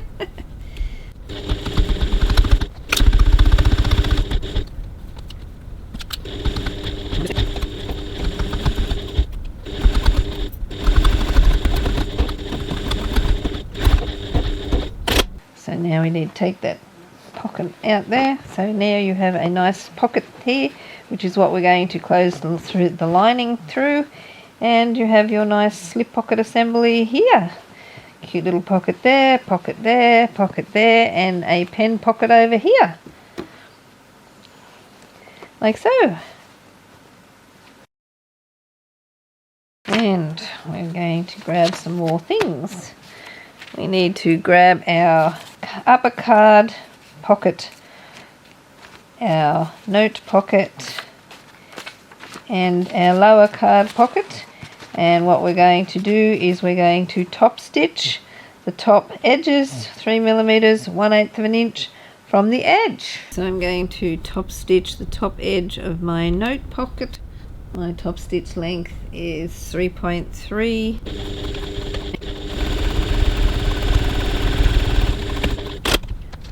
The upper card pocket.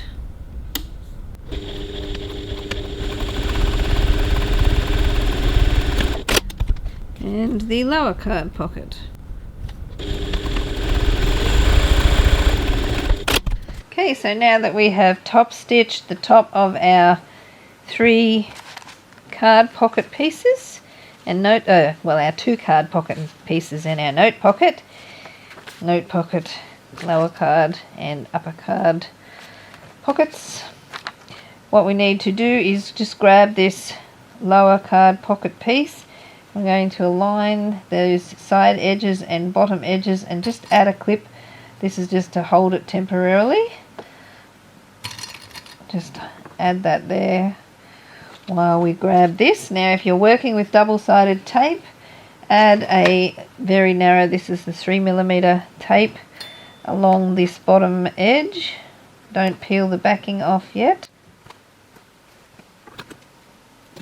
I'm not peeling the backing, I'm just repositioning the tape so it's closer to the edge of the pocket, like that.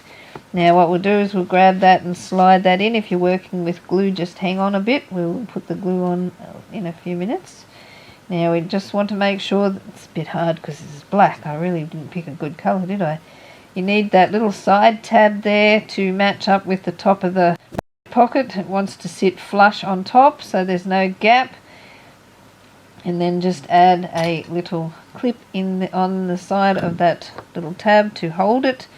Do the same on this side. Place it up, butt it up against the pocket, but don't leave any gaps and don't put it underneath. Put a clip on there to hold. We'll just move the lower card pocket out of the way, and now if you're using glue, put some glue on the bottom edge, or in my case the double-sided tape. I'm just going to remove the backing now and flip that down so that's stuck on there, and you would have put glue there if you were working with glue. So now we're just going to go over to the sewing machine and top stitch 3 millimeters 1/8 of an inch from the edge. Now I'm just going to stitch this bottom edge of the upper card pocket, which is my stitch length of 3.3, 3 millimeters, 1/8 of an inch from the edge.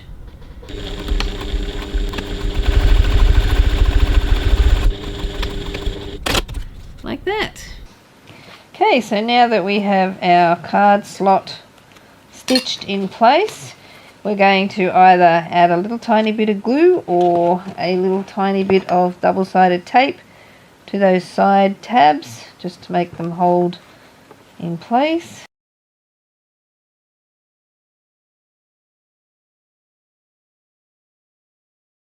Remove the backing and now press it in place. Don't stitch it, we're not stitching at this point. Retrieve your lower card pocket and we're going to run some double-sided tape down both sides and along the bottom, or if you're using glue you can add glue to that now.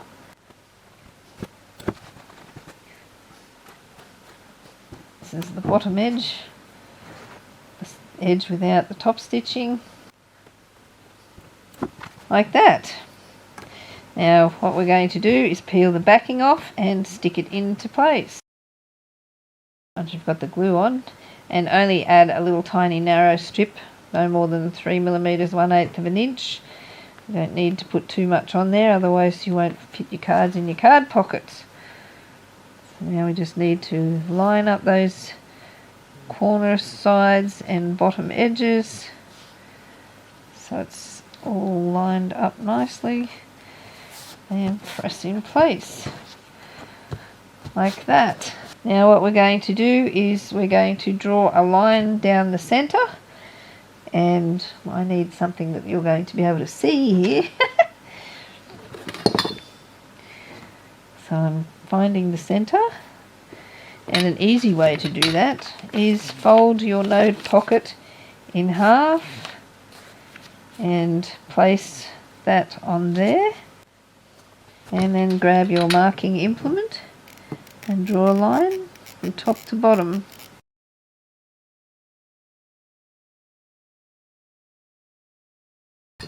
And now what we're going to do is we're going to stitch this line and going to back tack a couple of times at each of those two card slot points just to give that some extra strength. Okay, so I'm going to start at the bottom and I'm going to stitch up my line, and I'm going to back tack at the two card slot points, the lower and upper card slot pocket points.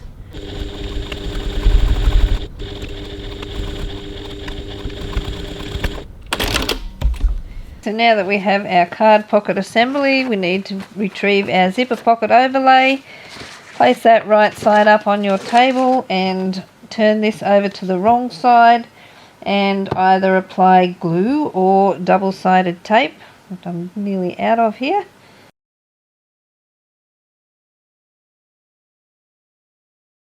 And I ran out. So now I'm going to have to resort to some glue. Now we're putting it down the bottom edge, not up the top edge where you've got your top stitching. So we're just going to run some glue for the rest of the gap that I've got here.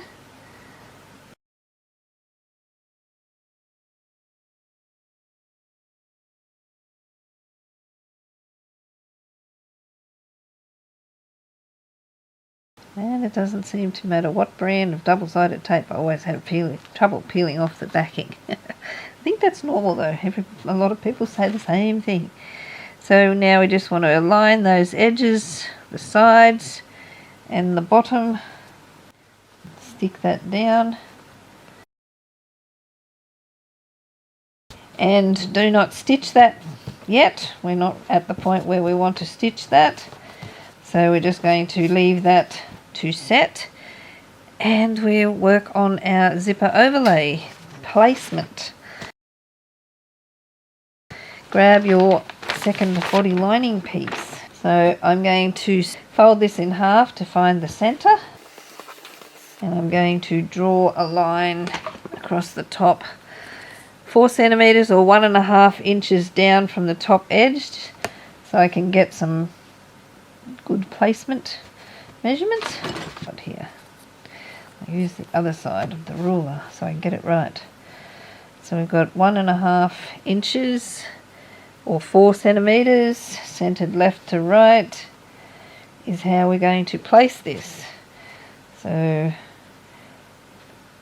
that stitching is your center, and when you place it level at the top it will be matching up. But in the meantime, first I'm going to mark where I'm going to put this. So I'm just going to draw some lines with my fading marker on here. If you wanted to, you could just leave the ruler there and place it that way when the time comes, but I'm going to do it this way, like that. I've marked where I'm going to put it, and now I'm going to put some glue on the back of the overlay. Okay, so I'm going to run some glue around the sides. If I had some double-sided tape, I would just use that.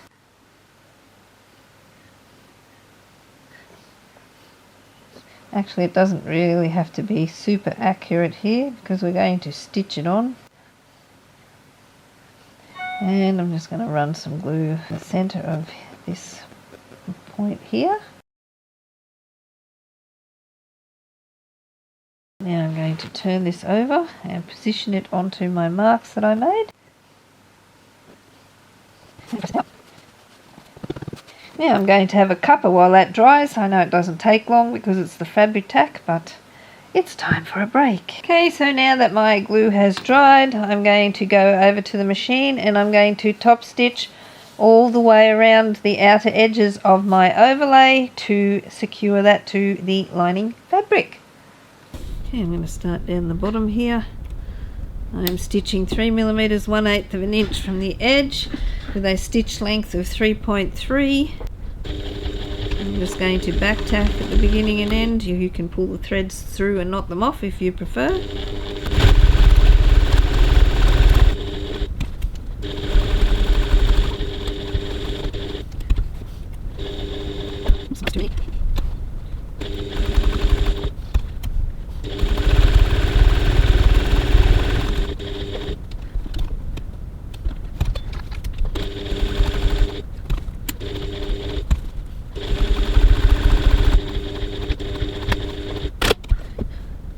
So now that we have stitched all the way around our overlay, what we need to do is just cut some slits in there with our stitch ripper just to get started. I think I need a new stitch ripper. I've worn this one out, it's getting blunt. So I'm going to use this scissors here and I'm going to cut down here. This doesn't have to be neat. We're going to be snipping this away. Same with this one.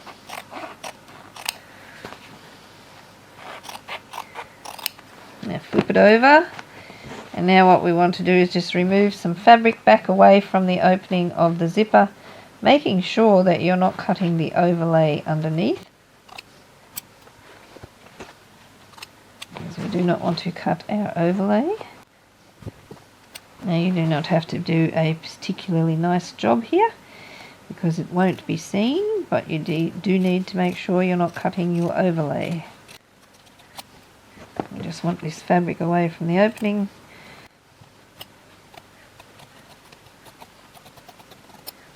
Like that. And now the same with this second side.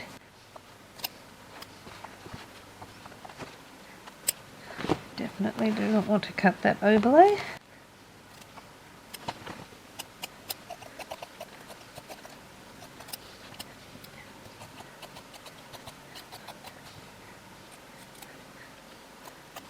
Like that. So now that we have done that, we need to set this aside and we will prepare our zipper pockets. Okay, so now we have our upper zipper pocket and our lower zipper pocket. I'm just going to take that clip off and we're going to grab our zipper tape and cut that so we have it the width of the pocket, and the second piece is for the other zipper pocket, and we need to add a pull. So you can watch me struggle getting this pull on here, like that. And what I'm going to do is I'm just going to singe that edge with my lighter, just to stop it from fraying, like that. You may like to run some stitches across each end, like that. Doesn't have to be neat, no one's going to see it. Now what we need to do on one of these pieces, we'll run some double-sided tape along the top edge on the right hand side, or the right side rather, the right side of the fabric. Press to stick it down, peel the backing off. Now we're just going to put this wrong side down onto the right side of the fabric. Now at this point it doesn't matter which side the closed zipper pull is at, like that. And we're going to go over to the sewing machine and stitch 6 millimeters 1/4 inch from the edge. Okay, so now we're going to stitch 6 millimeters 1/4 inch from the edge of the zipper tape on this side here. The stitch length is 2.4. Now if you can't get past your zipper pull easily, lift your foot up and then pull it out of the way, put your foot back down and continue stitching. Now we're just going to go to the ironing board and press the pocket fabric away from the zipper. Okay, so I have now pressed my pocket fabric away from my zipper, and we need to grab the second lower zipper pocket piece and add some double-sided tape along the top edge. Peel that off.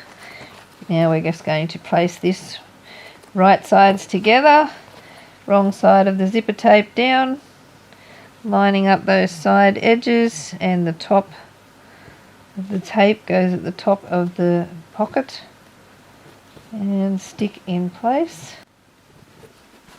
Now we're going to go over to the sewing machine and stitch that seam 6 millimeters 1/4 inch from the edge, and then pop back to the ironing board and press the fabric away from the zipper.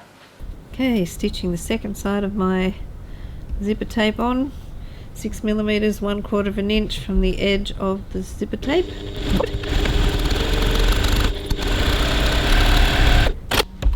Now we'll go over to the ironing board and press our fabric away from the zipper.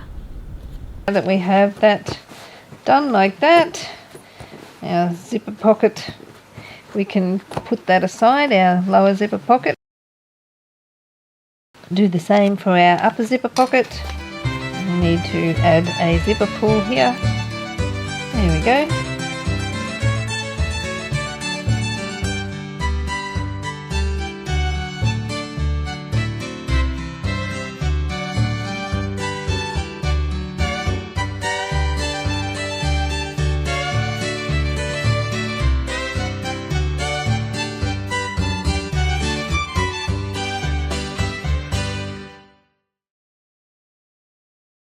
Okay, so now that we have prepared our two pockets, we need to grab our overlay attached to our bag lining. So grabbing some double-sided tape, we're going to run that on the top and bottom of each window.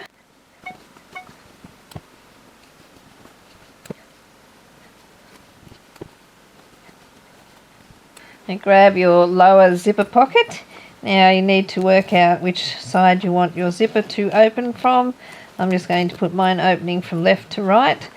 So I'll place that down onto our table, wrong side up, right side of the zipper up, and peel the backing off the lower windows, not the upper one yet, like so. And then we're just going to center this over our zipper, and basically that stitching there is lining up with the edge, or just in from the edge of the tape. So just have a look what yours looks like, and we're just going to stick that down.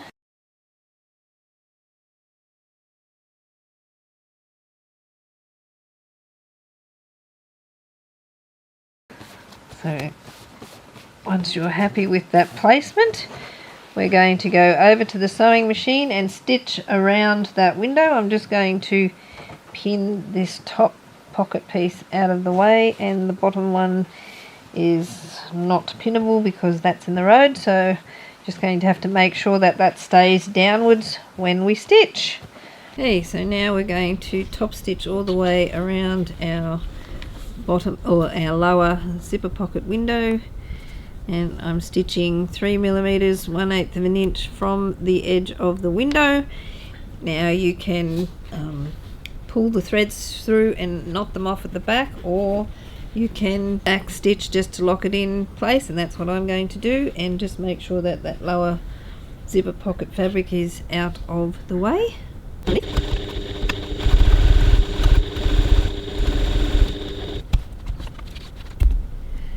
Now we're going to stitch back and forth a couple of times here just to secure it and give a bit of strength to the edge of the pocket.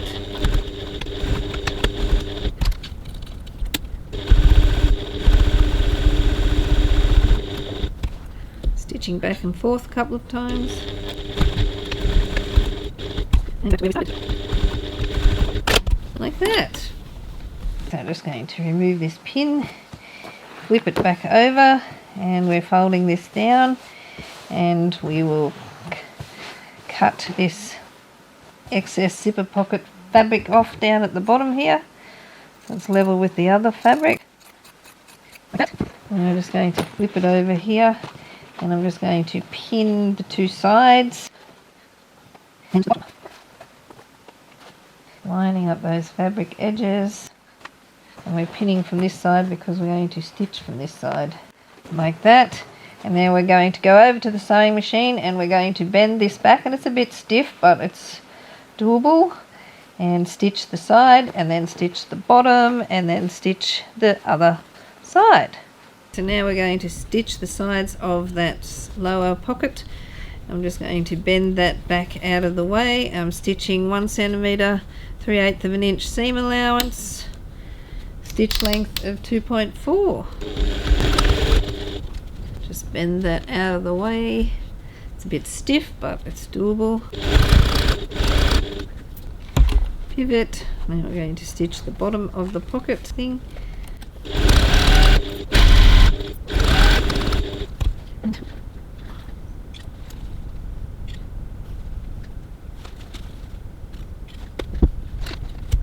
Stitch back down the other side. Now that we have stitched the pocket, I'm just going to trim this top seam back to 3mm, just to make sure there's no bulk in the way of the upper zipper pocket.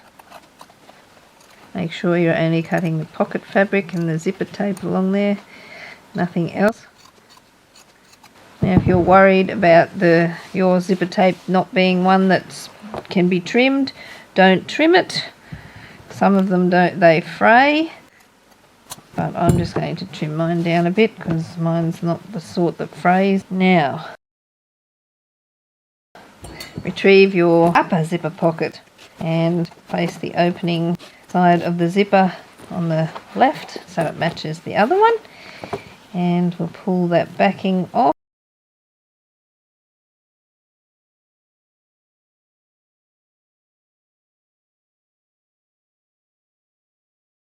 Pin that fabric out of the way up the top, and this time I can reach that bottom fabric to pin that. Make sure it doesn't get in the way of my stitching. Now we're going to go over to the sewing machine and stitch all the way around that pocket window. So now I'm going to stitch around my upper zipper pocket window, 3mm 1/8 of an inch from the edge, using a stitch length of 3.3. You can pull the threads back to the back if you wish, or just back tack as I'm going to do.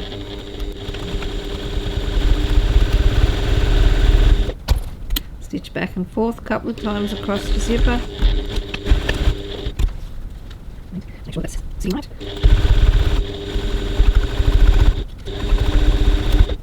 Stitch back and forth across the zipper. Stitching back to where I started. So take out our pins, flip it over, flip the fabric down and smooth it out.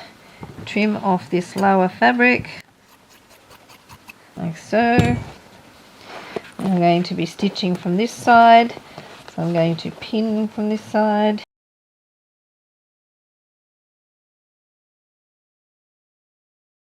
So now we're going to go over to the sewing machine and we're going to stitch our pocket closed. Just bend this assembly out of the way, stitch down, across and up the other side. So now I'm going to stitch my upper zipper pocket shut. I'm just going to bend this assembly out of the way and I'm stitching a seam allowance of 1 centimetre 3/8 of an inch and my stitch length is 2.4. Make sure that your lower pocket is out of the way.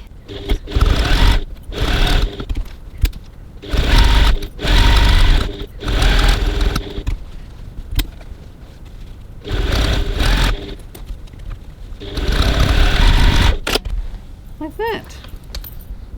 Okay, so that is our zipper pockets done. You can trim off any extra zipper tape you might have at the side.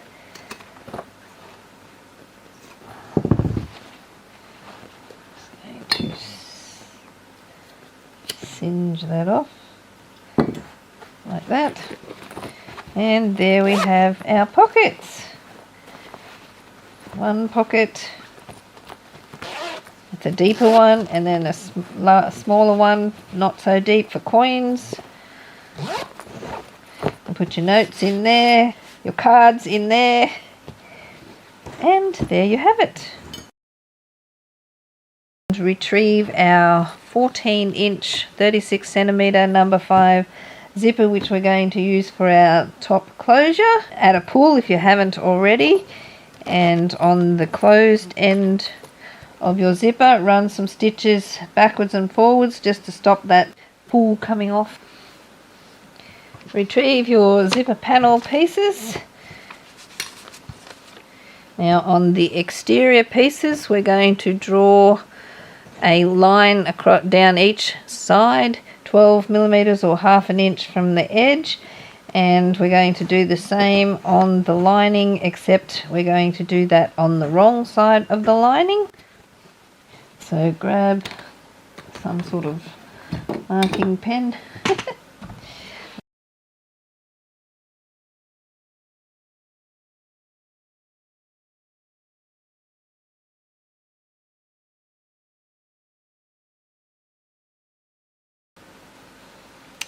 Now we're just going to grab some double-sided tape and we're going to run some double-sided tape between the two lines on one of the exterior pieces. Like that. I'm going to set these over here for the moment. Smooth that on. Now retrieve your zipper.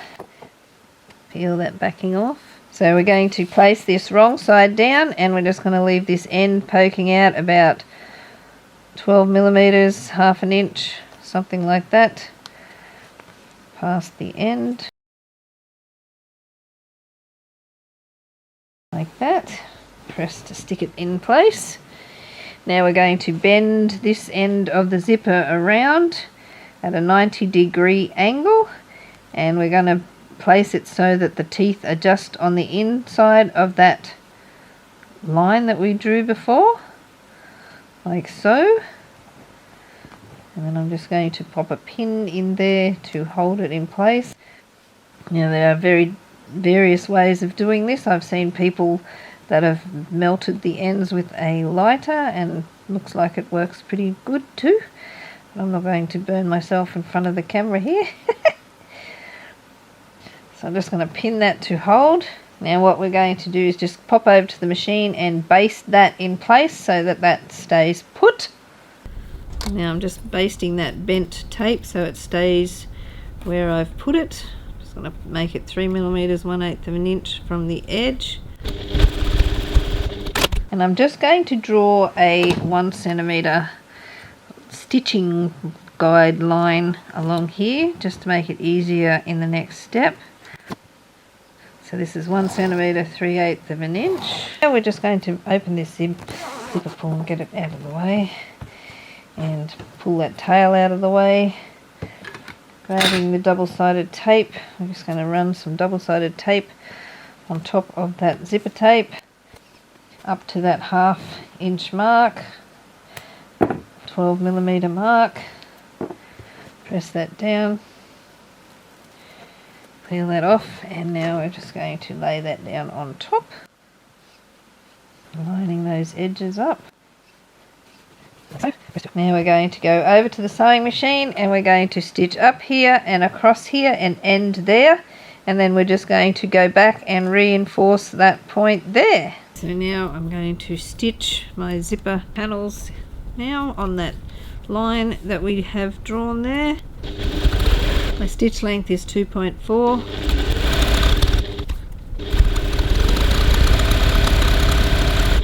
Ending at that 12 millimetre 1/2 inch line we have drawn previously, like that. Now we're going to go back over here to this corner over here, and we're just going to reinforce about 1 inch either side, 2.5 centimetres or so either side of that zipper tape, just to give it some strength.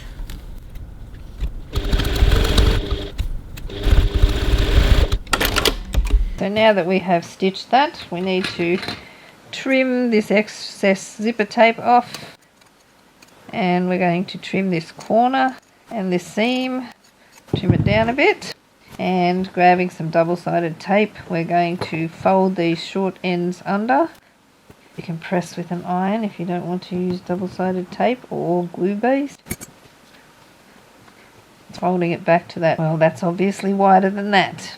My fabric has stretched a bit on the lining, but just fold it back to that stitching line, and we're just going to make that so that these ends are even. We're not going to have two different lengths at the end here. We're going to bend this back as much as necessary so that the ends are even, like that. So now what we're going to do is we're going to turn this right side out, poke that zipper out, and this is a good candidate for a whack with a hammer. And we're going to go over to the iron and just press this fabric away from the zipper tape, and I'm just going to give them thick bits a bit of a whack with a hammer. So now that we have done that, I'm just going to pin these layers together. You can use clips if you want. And now I'm going to go over to the sewing machine. I'm going to baste these raw edges together, and then I'm going to top stitch the sides and the long piece next to the zipper, 3 millimeters 1/8 of an inch from the edge. So now I'm going to baste these side edges, or these long raw edges, together using a 3 millimeter 1/8 of an inch seam.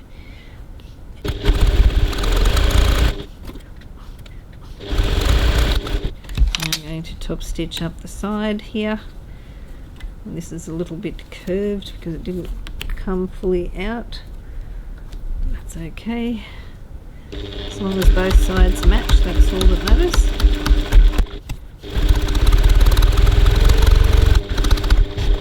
A little bit too far there.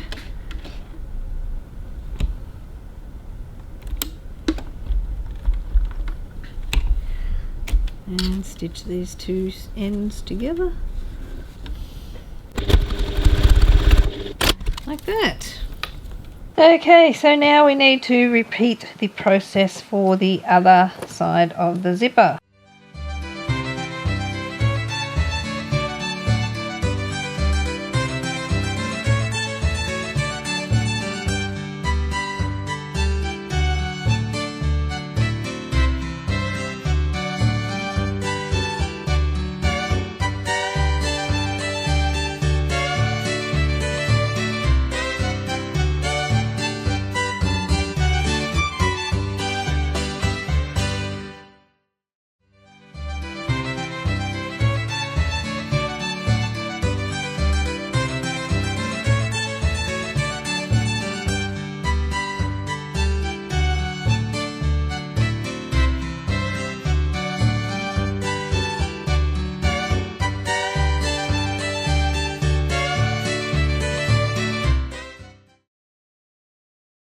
So now that we have done that, we need to retrieve the body lining with our zipper overlay attached, the top facing and our phone pocket pieces. And we're going to mark the centres of each of those. Now you can use a pen or make a little snip, whichever way works for you.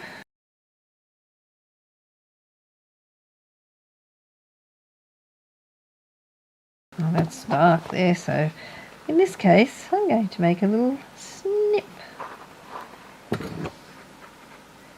like that. Now I can see the centre. Now we need to mark the centres of our zipper panels.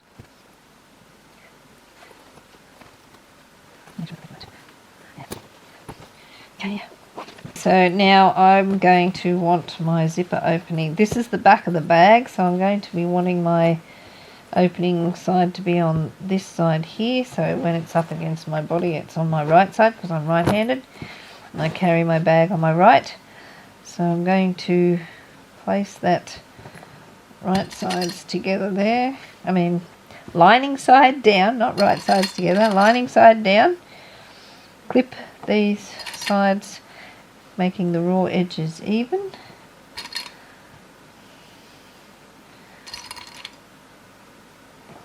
Like that. Now I'm going to go over to the sewing machine and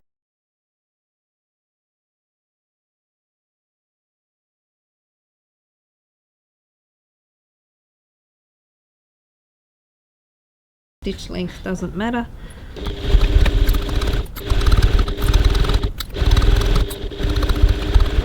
Okay, so now that we have stitched that or basted that in place, we need to retrieve one of our phone pocket pieces. And we're going to place that right side down onto the exterior zipper panel piece there. Now we're going to go over to the sewing machine and going to stitch that on with a 6mm 1/4 of an inch seam. So now I'm going to stitch my phone pocket in place using a 6mm 1/4 of an inch seam. I'm going to put my stitch length down to 2.4.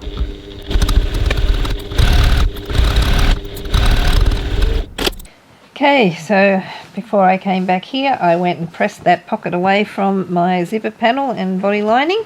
So I'm just going to set that over there out of the way for the minute, and I'm retrieving one pocket facing piece. Now I'm going to lay this so that the short edge is away from me, and I'm going to retrieve the second phone pocket piece. Now I'm just going to align that into the center there and clip that to hold, or pin. You can use pins or clips. So remember, it's the short edge, not the long edge, that we're doing this to. And we're going to go over to the sewing machine and stitch that in place using a 6mm 1/4 inch seam. Okay, so now I'm just going to stitch this in place using a 6mm 1/4 of an inch seam. I'm just leaving my stitch length at 2.4.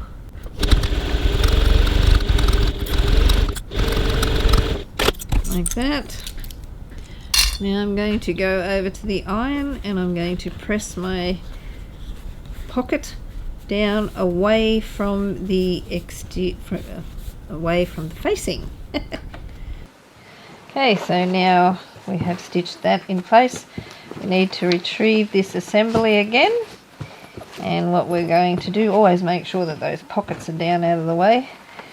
Now what we're going to do is retrieve our phone pocket back again here, and we're going to be flipping it round this way so our phone pocket pieces are together and our facing, the short ends, are now with our body lining. So I'm just going to pin the sides here. Just going to add a clip in this thick area.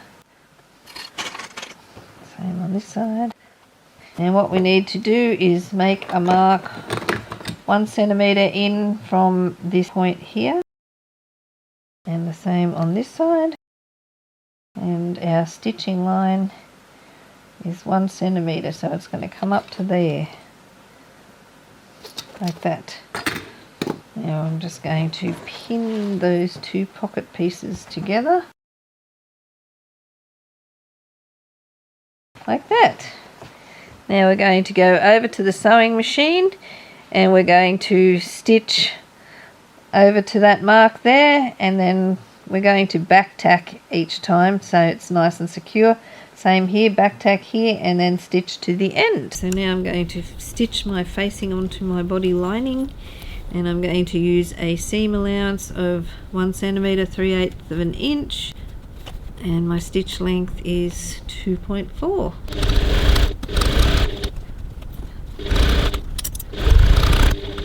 Up to that mark that I made before. Back tack a couple of times to give it some strength. And now go over to the other side, and starting at the mark that I made, going to stitch back to the other side. Making sure that that facing is lining up the edges there.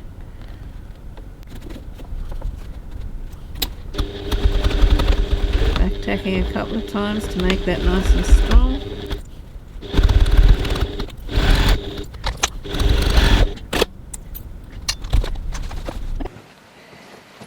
Okay, so I'm just going to take these pins back out again, and now what I'm going to do is press this seam open. Okay, so now I'm going to go over to the ironing board and I'm going to press this, and I think I'm going to have to go to the hammer and give those a good wallop, just because they're very thick right there.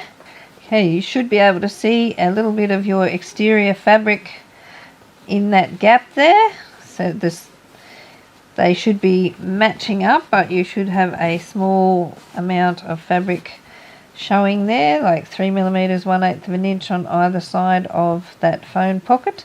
There's a bit of exterior fabric there. Now that we have pressed it like that, we need to flip it over to the other side, and we're going to pull that lining panel up out of the way, zipper panel.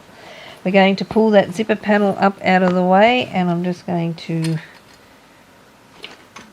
pin that there together, keep it out of the way.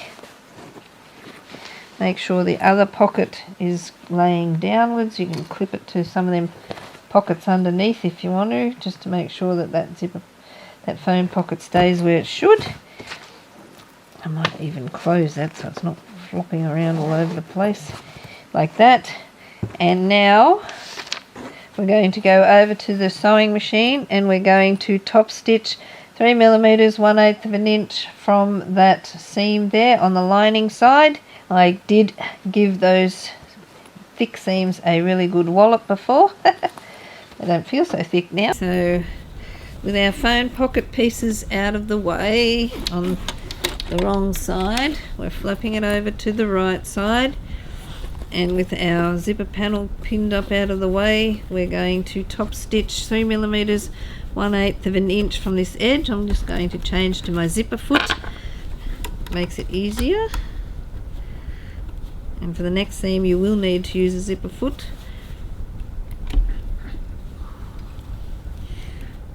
Now I'm going to use my top stitch length of 3.2, and I'm stitching on the lining side.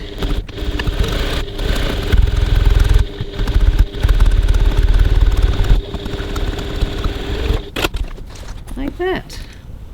So now that we have stitched along here, remove this pin, and we're going to flip this down, and we're going to flip our phone pocket down as well, and we're going to make sure everything does stay downwards, and we're going to top stitch 3mm 1/8 of an inch from that top edge. So this is why you need to use a zipper foot here, because this is quite thicker than this bottom bit, and if you don't use a zipper foot it'll push it out of shape on you. So use a zipper foot, and let's go and stitch. So now I'm going to top stitch the top facing side of my phone pocket.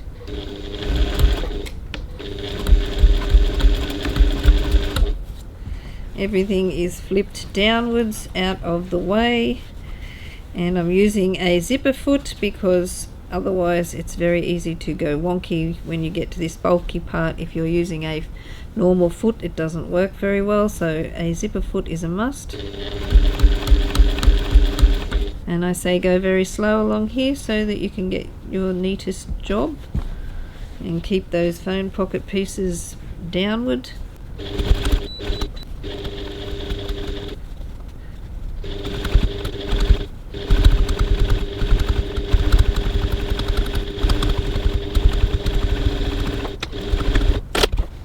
So now that we have our phone pocket and everything stitched, we need to flip it over, and we're going to remove that clip we had there.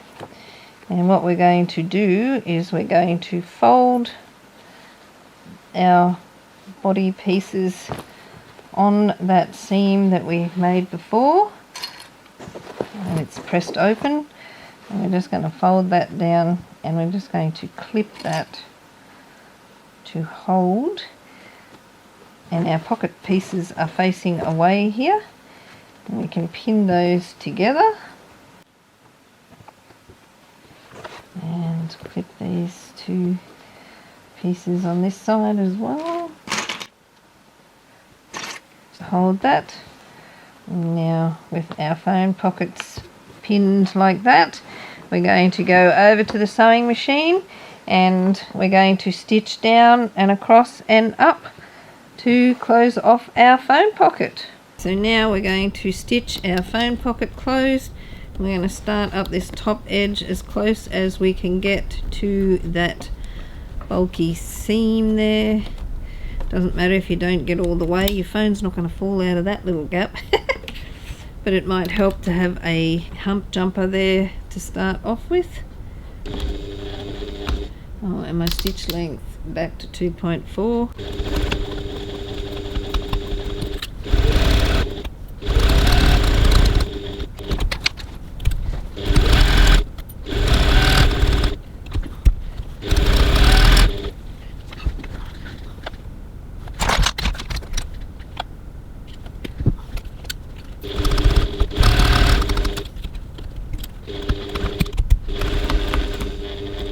Stitching up as close to the seam as I can get without stitching into it. Don't stress if you can't get really close, it's fine. So now that we have our phone pocket completed, we can take these clips away, and that's like so. And now we need to retrieve the other lining piece with our pockets, slip pockets and internal slip pocket attached. And well, I've already marked the center there, but if you haven't got a center mark, find it and mark the center. And now with your zipper panel, we need to place this lining side down onto the lining and match those marks, center marks, and pin or clip. Everything else is flipped down out of the way. And now we're going to go over to the sewing machine and baste that zipper panel in place using a 6mm 1/4 of an inch seam. So now I'm going to baste this on using a 6mm 1/4 of an inch seam.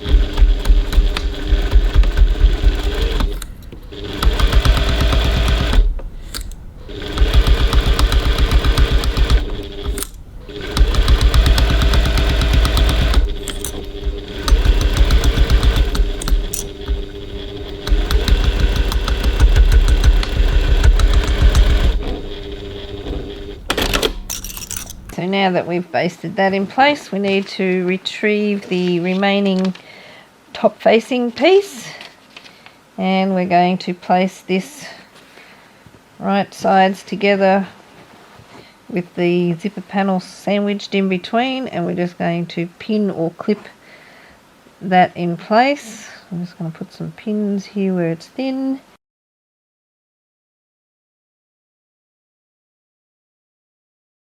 like that. Now we're going to go over to the sewing machine and stitch that seam. So now we're going to stitch our facing in place using a 1 centimeter 3/8 of an inch seam and stitch length of 2.4.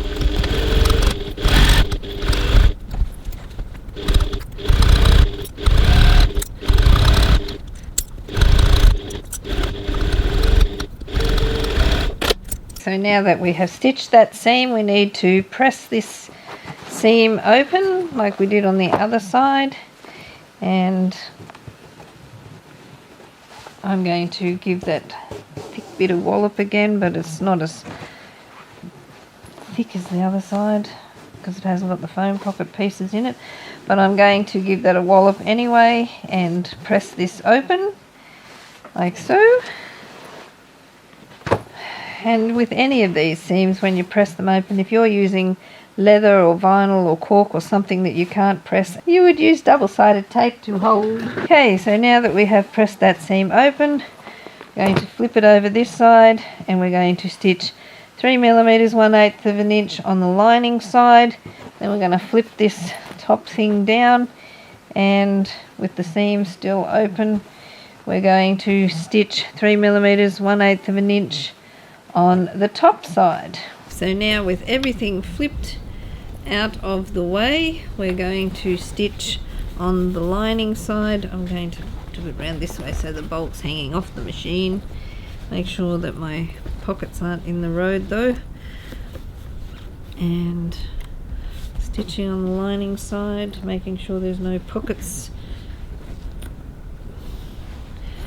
in the road. I'm just holding it underneath here to keep it out of the road,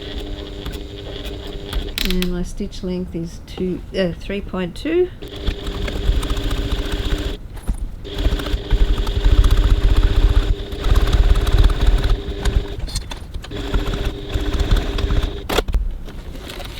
And now I'm just going to flip everything down out of the way, and I'm going to top stitch the top side of my top facing, 3 millimeters 1/8 of an inch from the edge. Just check in underneath that your seams are still pressed open and your pockets are all out of the way. You need to use a zipper foot here to be able to get close to this top zipper panel, otherwise it'll just push out of the road.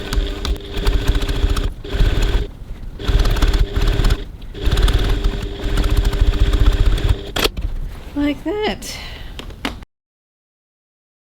So now that we have this lining assembly all ready to go, we need to retrieve our exterior body, and what we're going to do is we're just going to use one of these facings to check the fit around the top of our bag in case we've used a fatter piping or a really thin piping or whatever. Some things may affect the fit of this top facing. It's not so important if you're using fabric because you can ease it to fit.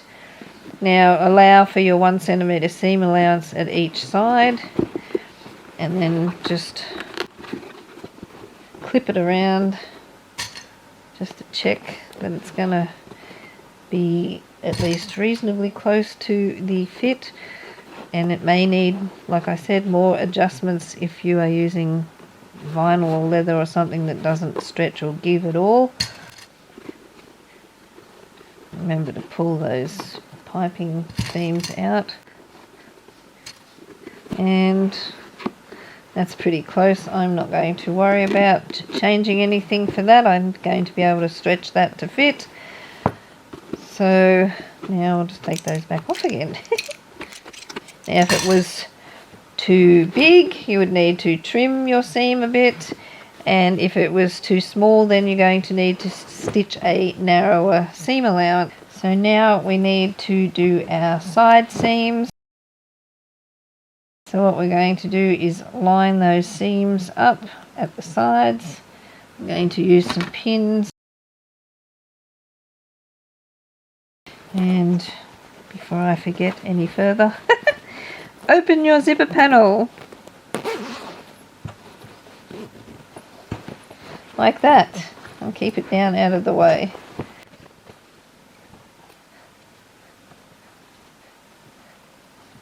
Now pin the other side.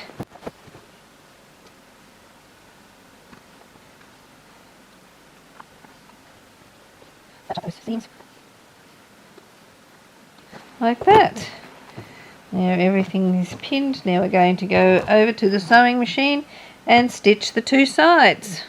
Now we're going to stitch these two side seams, 1 centimetre, 3/8 of an inch seam allowance, and a stitch length of 2.4.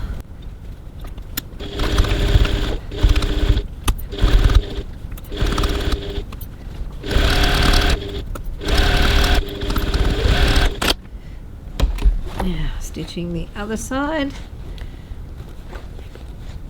Make sure all the pockets and things are out of the way.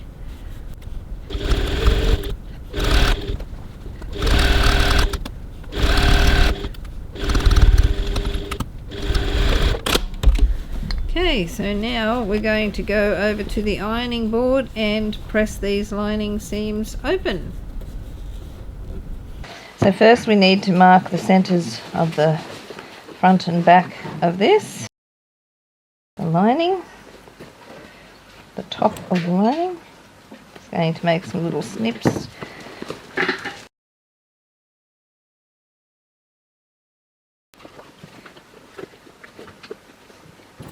Like that. Mark the front and back of that and make some little snips into the front and back of the body exterior.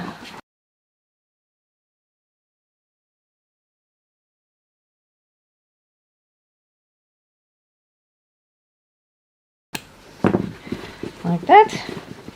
Now I want to place my card slot assembly at the back of the bag, so I'll find the back of the bag, it's on that side, and I'm just going to open up the bottom of the lining here and slip this down over the top of the body exterior.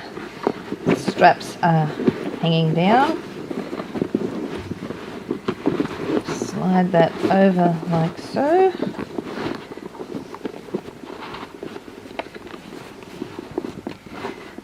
And make sure that zipper is down there and your zipper panels are down in the bag like that.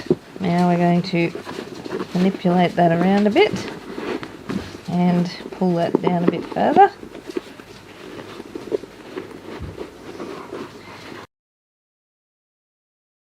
Clip to hold, and now level up the other side centre seams. Clip in place. Match up the front centre and back centres.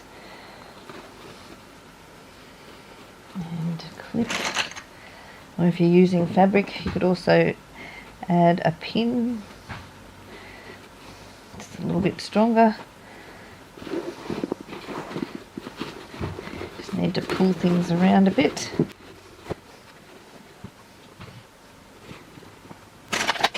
And clip. Clip. Make sure the raw edges are even. Now at the cording, just lay your cording towards the sides.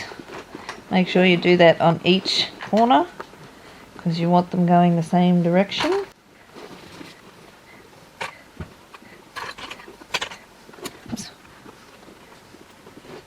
Same here, make sure that piping is laying towards the side seam.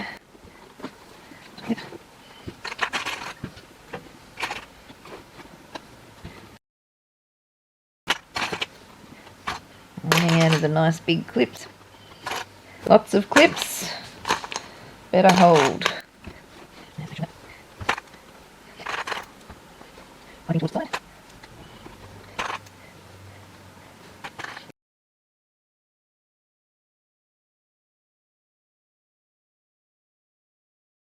Okay, so now that I have that pegged on all the way around, we're going to go over to the sewing machine and stitch in place.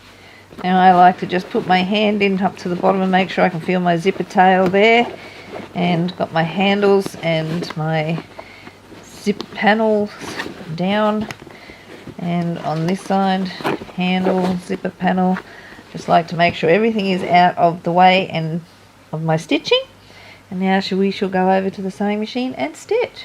So what we need to do is we're going to stitch all the way around the top of our bag, 1 centimetre, 3/8 of an inch from the edge, and my stitch length is 2.4. Just take time, make sure everything stays lined up.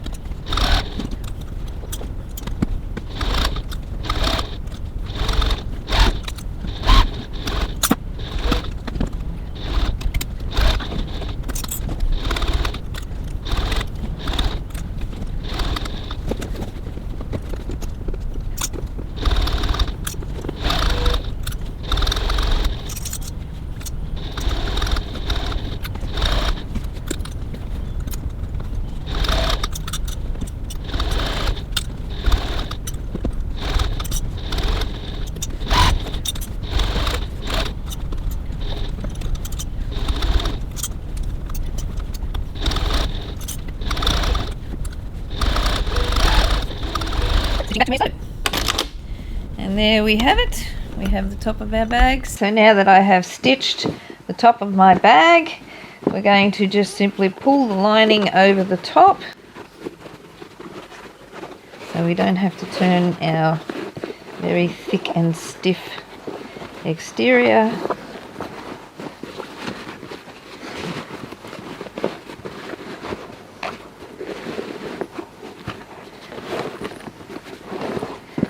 Like that.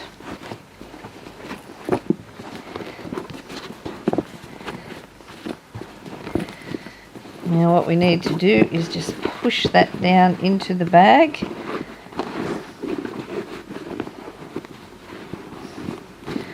Right down out of the way. And what we're going to do is pull that down so that we get access to this top section. Now this top seam, you need to roll the facing towards the interior. It doesn't sit up like that. It needs to sit down into the bag.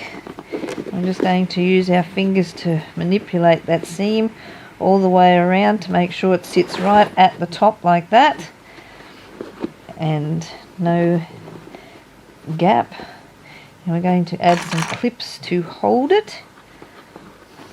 And this needs to be down in the bag too. Just give your lining a tug down there, just to bring it all down. Now there are some thick points, namely at this here and at the piping, at the two side seams and piping parts. I suggest, if you don't have a industrial, that you go away and give those areas a good whack with the hammer, which is what I am going to do.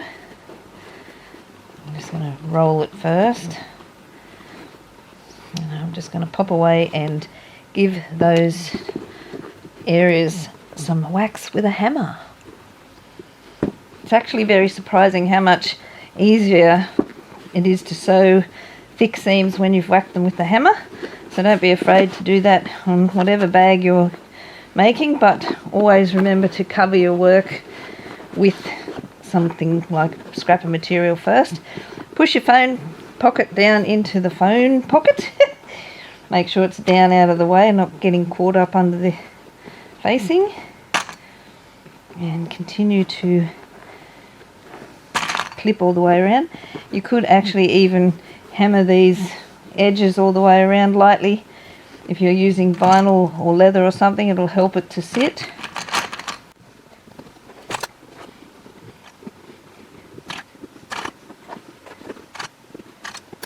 Again, make sure your piping is laying towards the side seam, the side sections.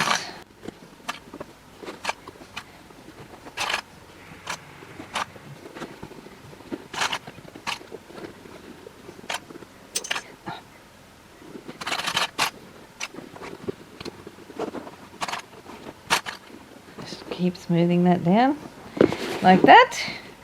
Just make sure everything's pushed down out of the way for the moment.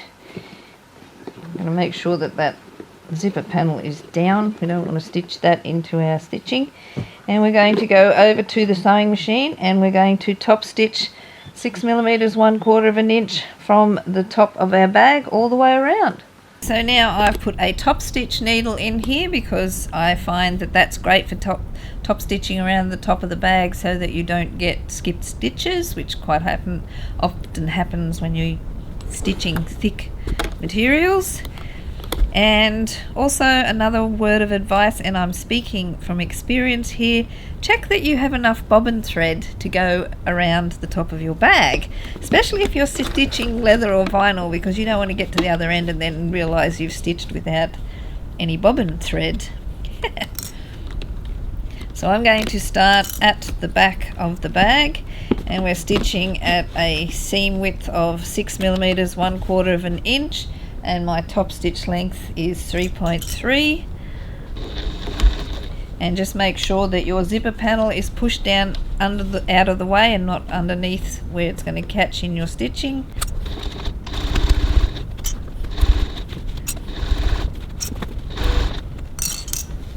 And this is not a race, you do not have to go fast around here. Go slow, get the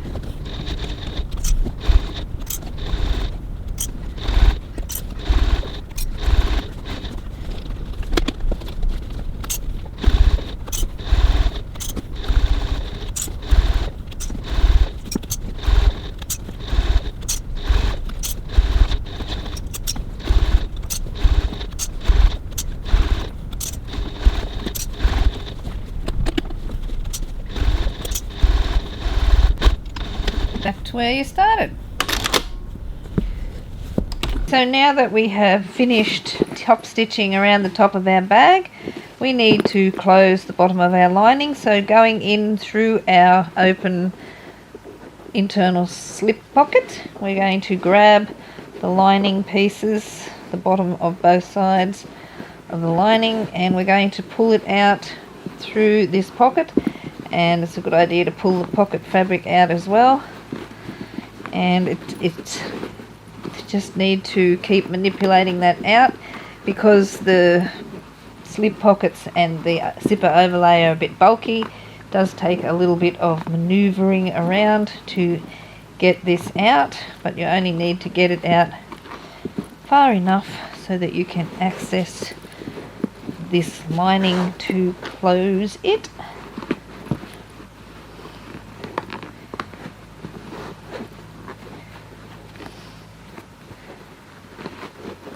That.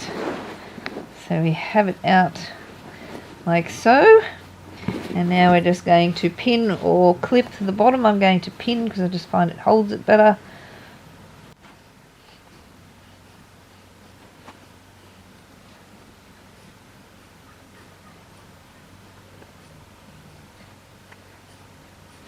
Like that. Now we're going to go over to the sewing machine and we're going to stitch that seam. So now I'm going to stitch the bottom of my lining closed. I'm going to use a 1 centimeter 3/8 of an inch seam allowance and a stitch length of 2.4.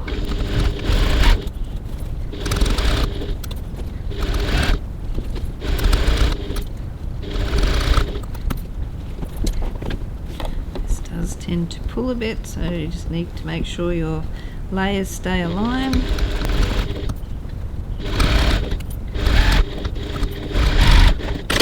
So now I have pressed my seam open here, like that. It just sits better at the bottom of the bag.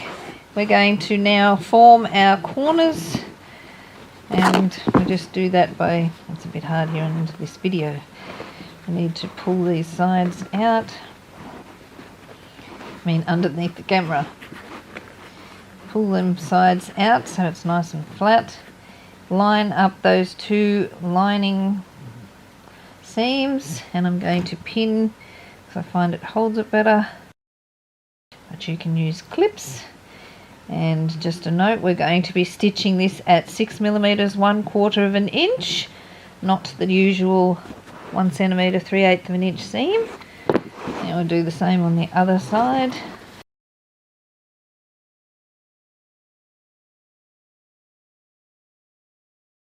like that.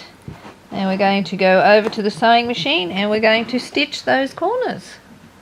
So now we're going to stitch our corners, and it's a little bit awkward here because of the bulk, but just have to battle on, pull up the big girl panties. And it does want to pull a bit, but we'll get it. Now we're doing a 6mm 1/4 of an inch seam, and stitch length is 2.4.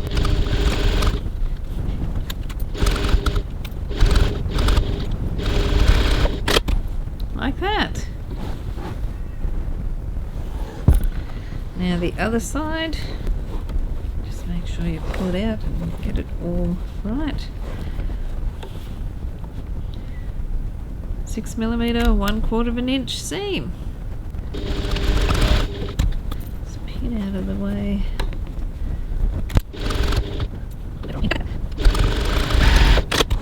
Like that.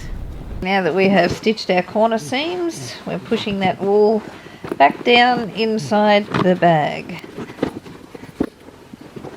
and pulling back out the internal slip pocket. So we've got the lining back down inside our bag, and we can poke that out into the corners, get that all to fit. And now we're going to close up the bottom of our internal slip pocket. So I'm just going to pin these edges so that they stay exactly together.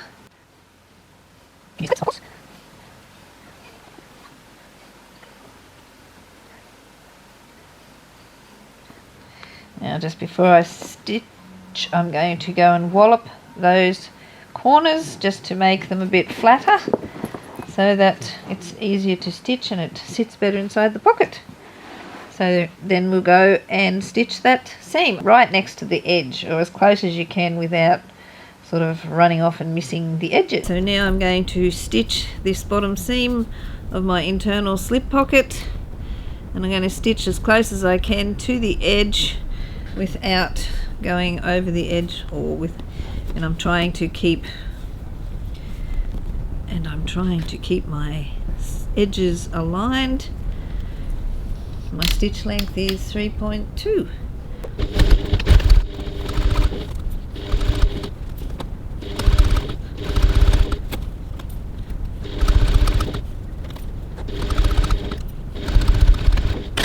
Like that. Now just check the other side to make sure that you haven't ran off anywhere. If it's good on both sides, all good. You just don't want to end up with a hole in the bottom of your pocket. So that's why we need to check. So now that we have stitched the bottom of our pocket closed, we can poke that back down in there and really poke it out in the corners and down the bottom. So, and put our lining and everything back into place. Give everything a good poke into the corners. There we have our bag. We've got a big pocket there, smaller pockets here, pen pocket, other smaller pocket, zipper pockets, card pockets, the whole kit and caboodle. And now you might want to give it all a good press.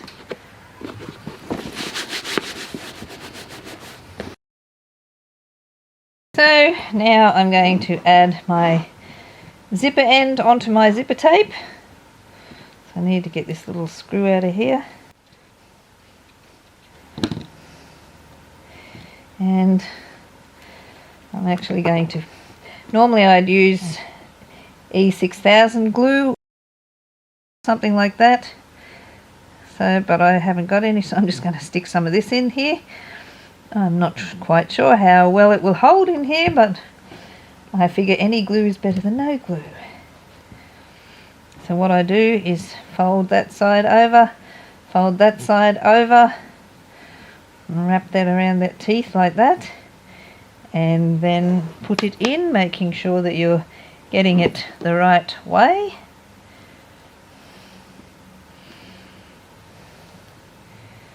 And you might need something to poke it in with. not finding it's poking in quite well there, but give it a little nudge.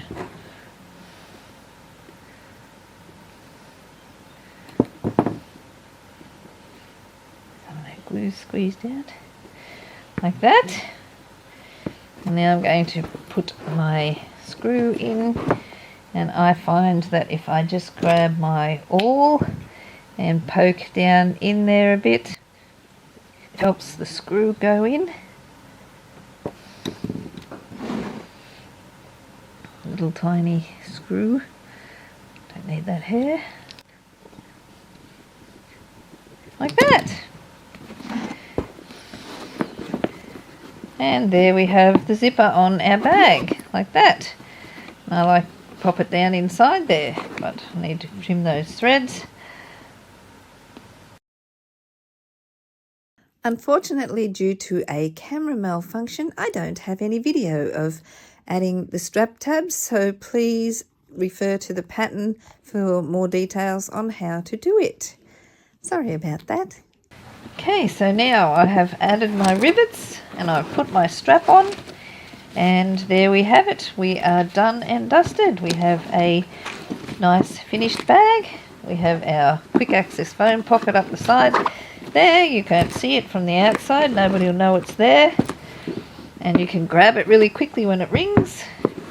And inside the bag, and this tail opens long so we can open it up properly, we have a large internal slip pocket. It's quite wide opening so that you can put your wallet, or even if you wanted to have your phone in there, anything bit bulky will go in there nicely, but it'll keep it out of the way of the main bag.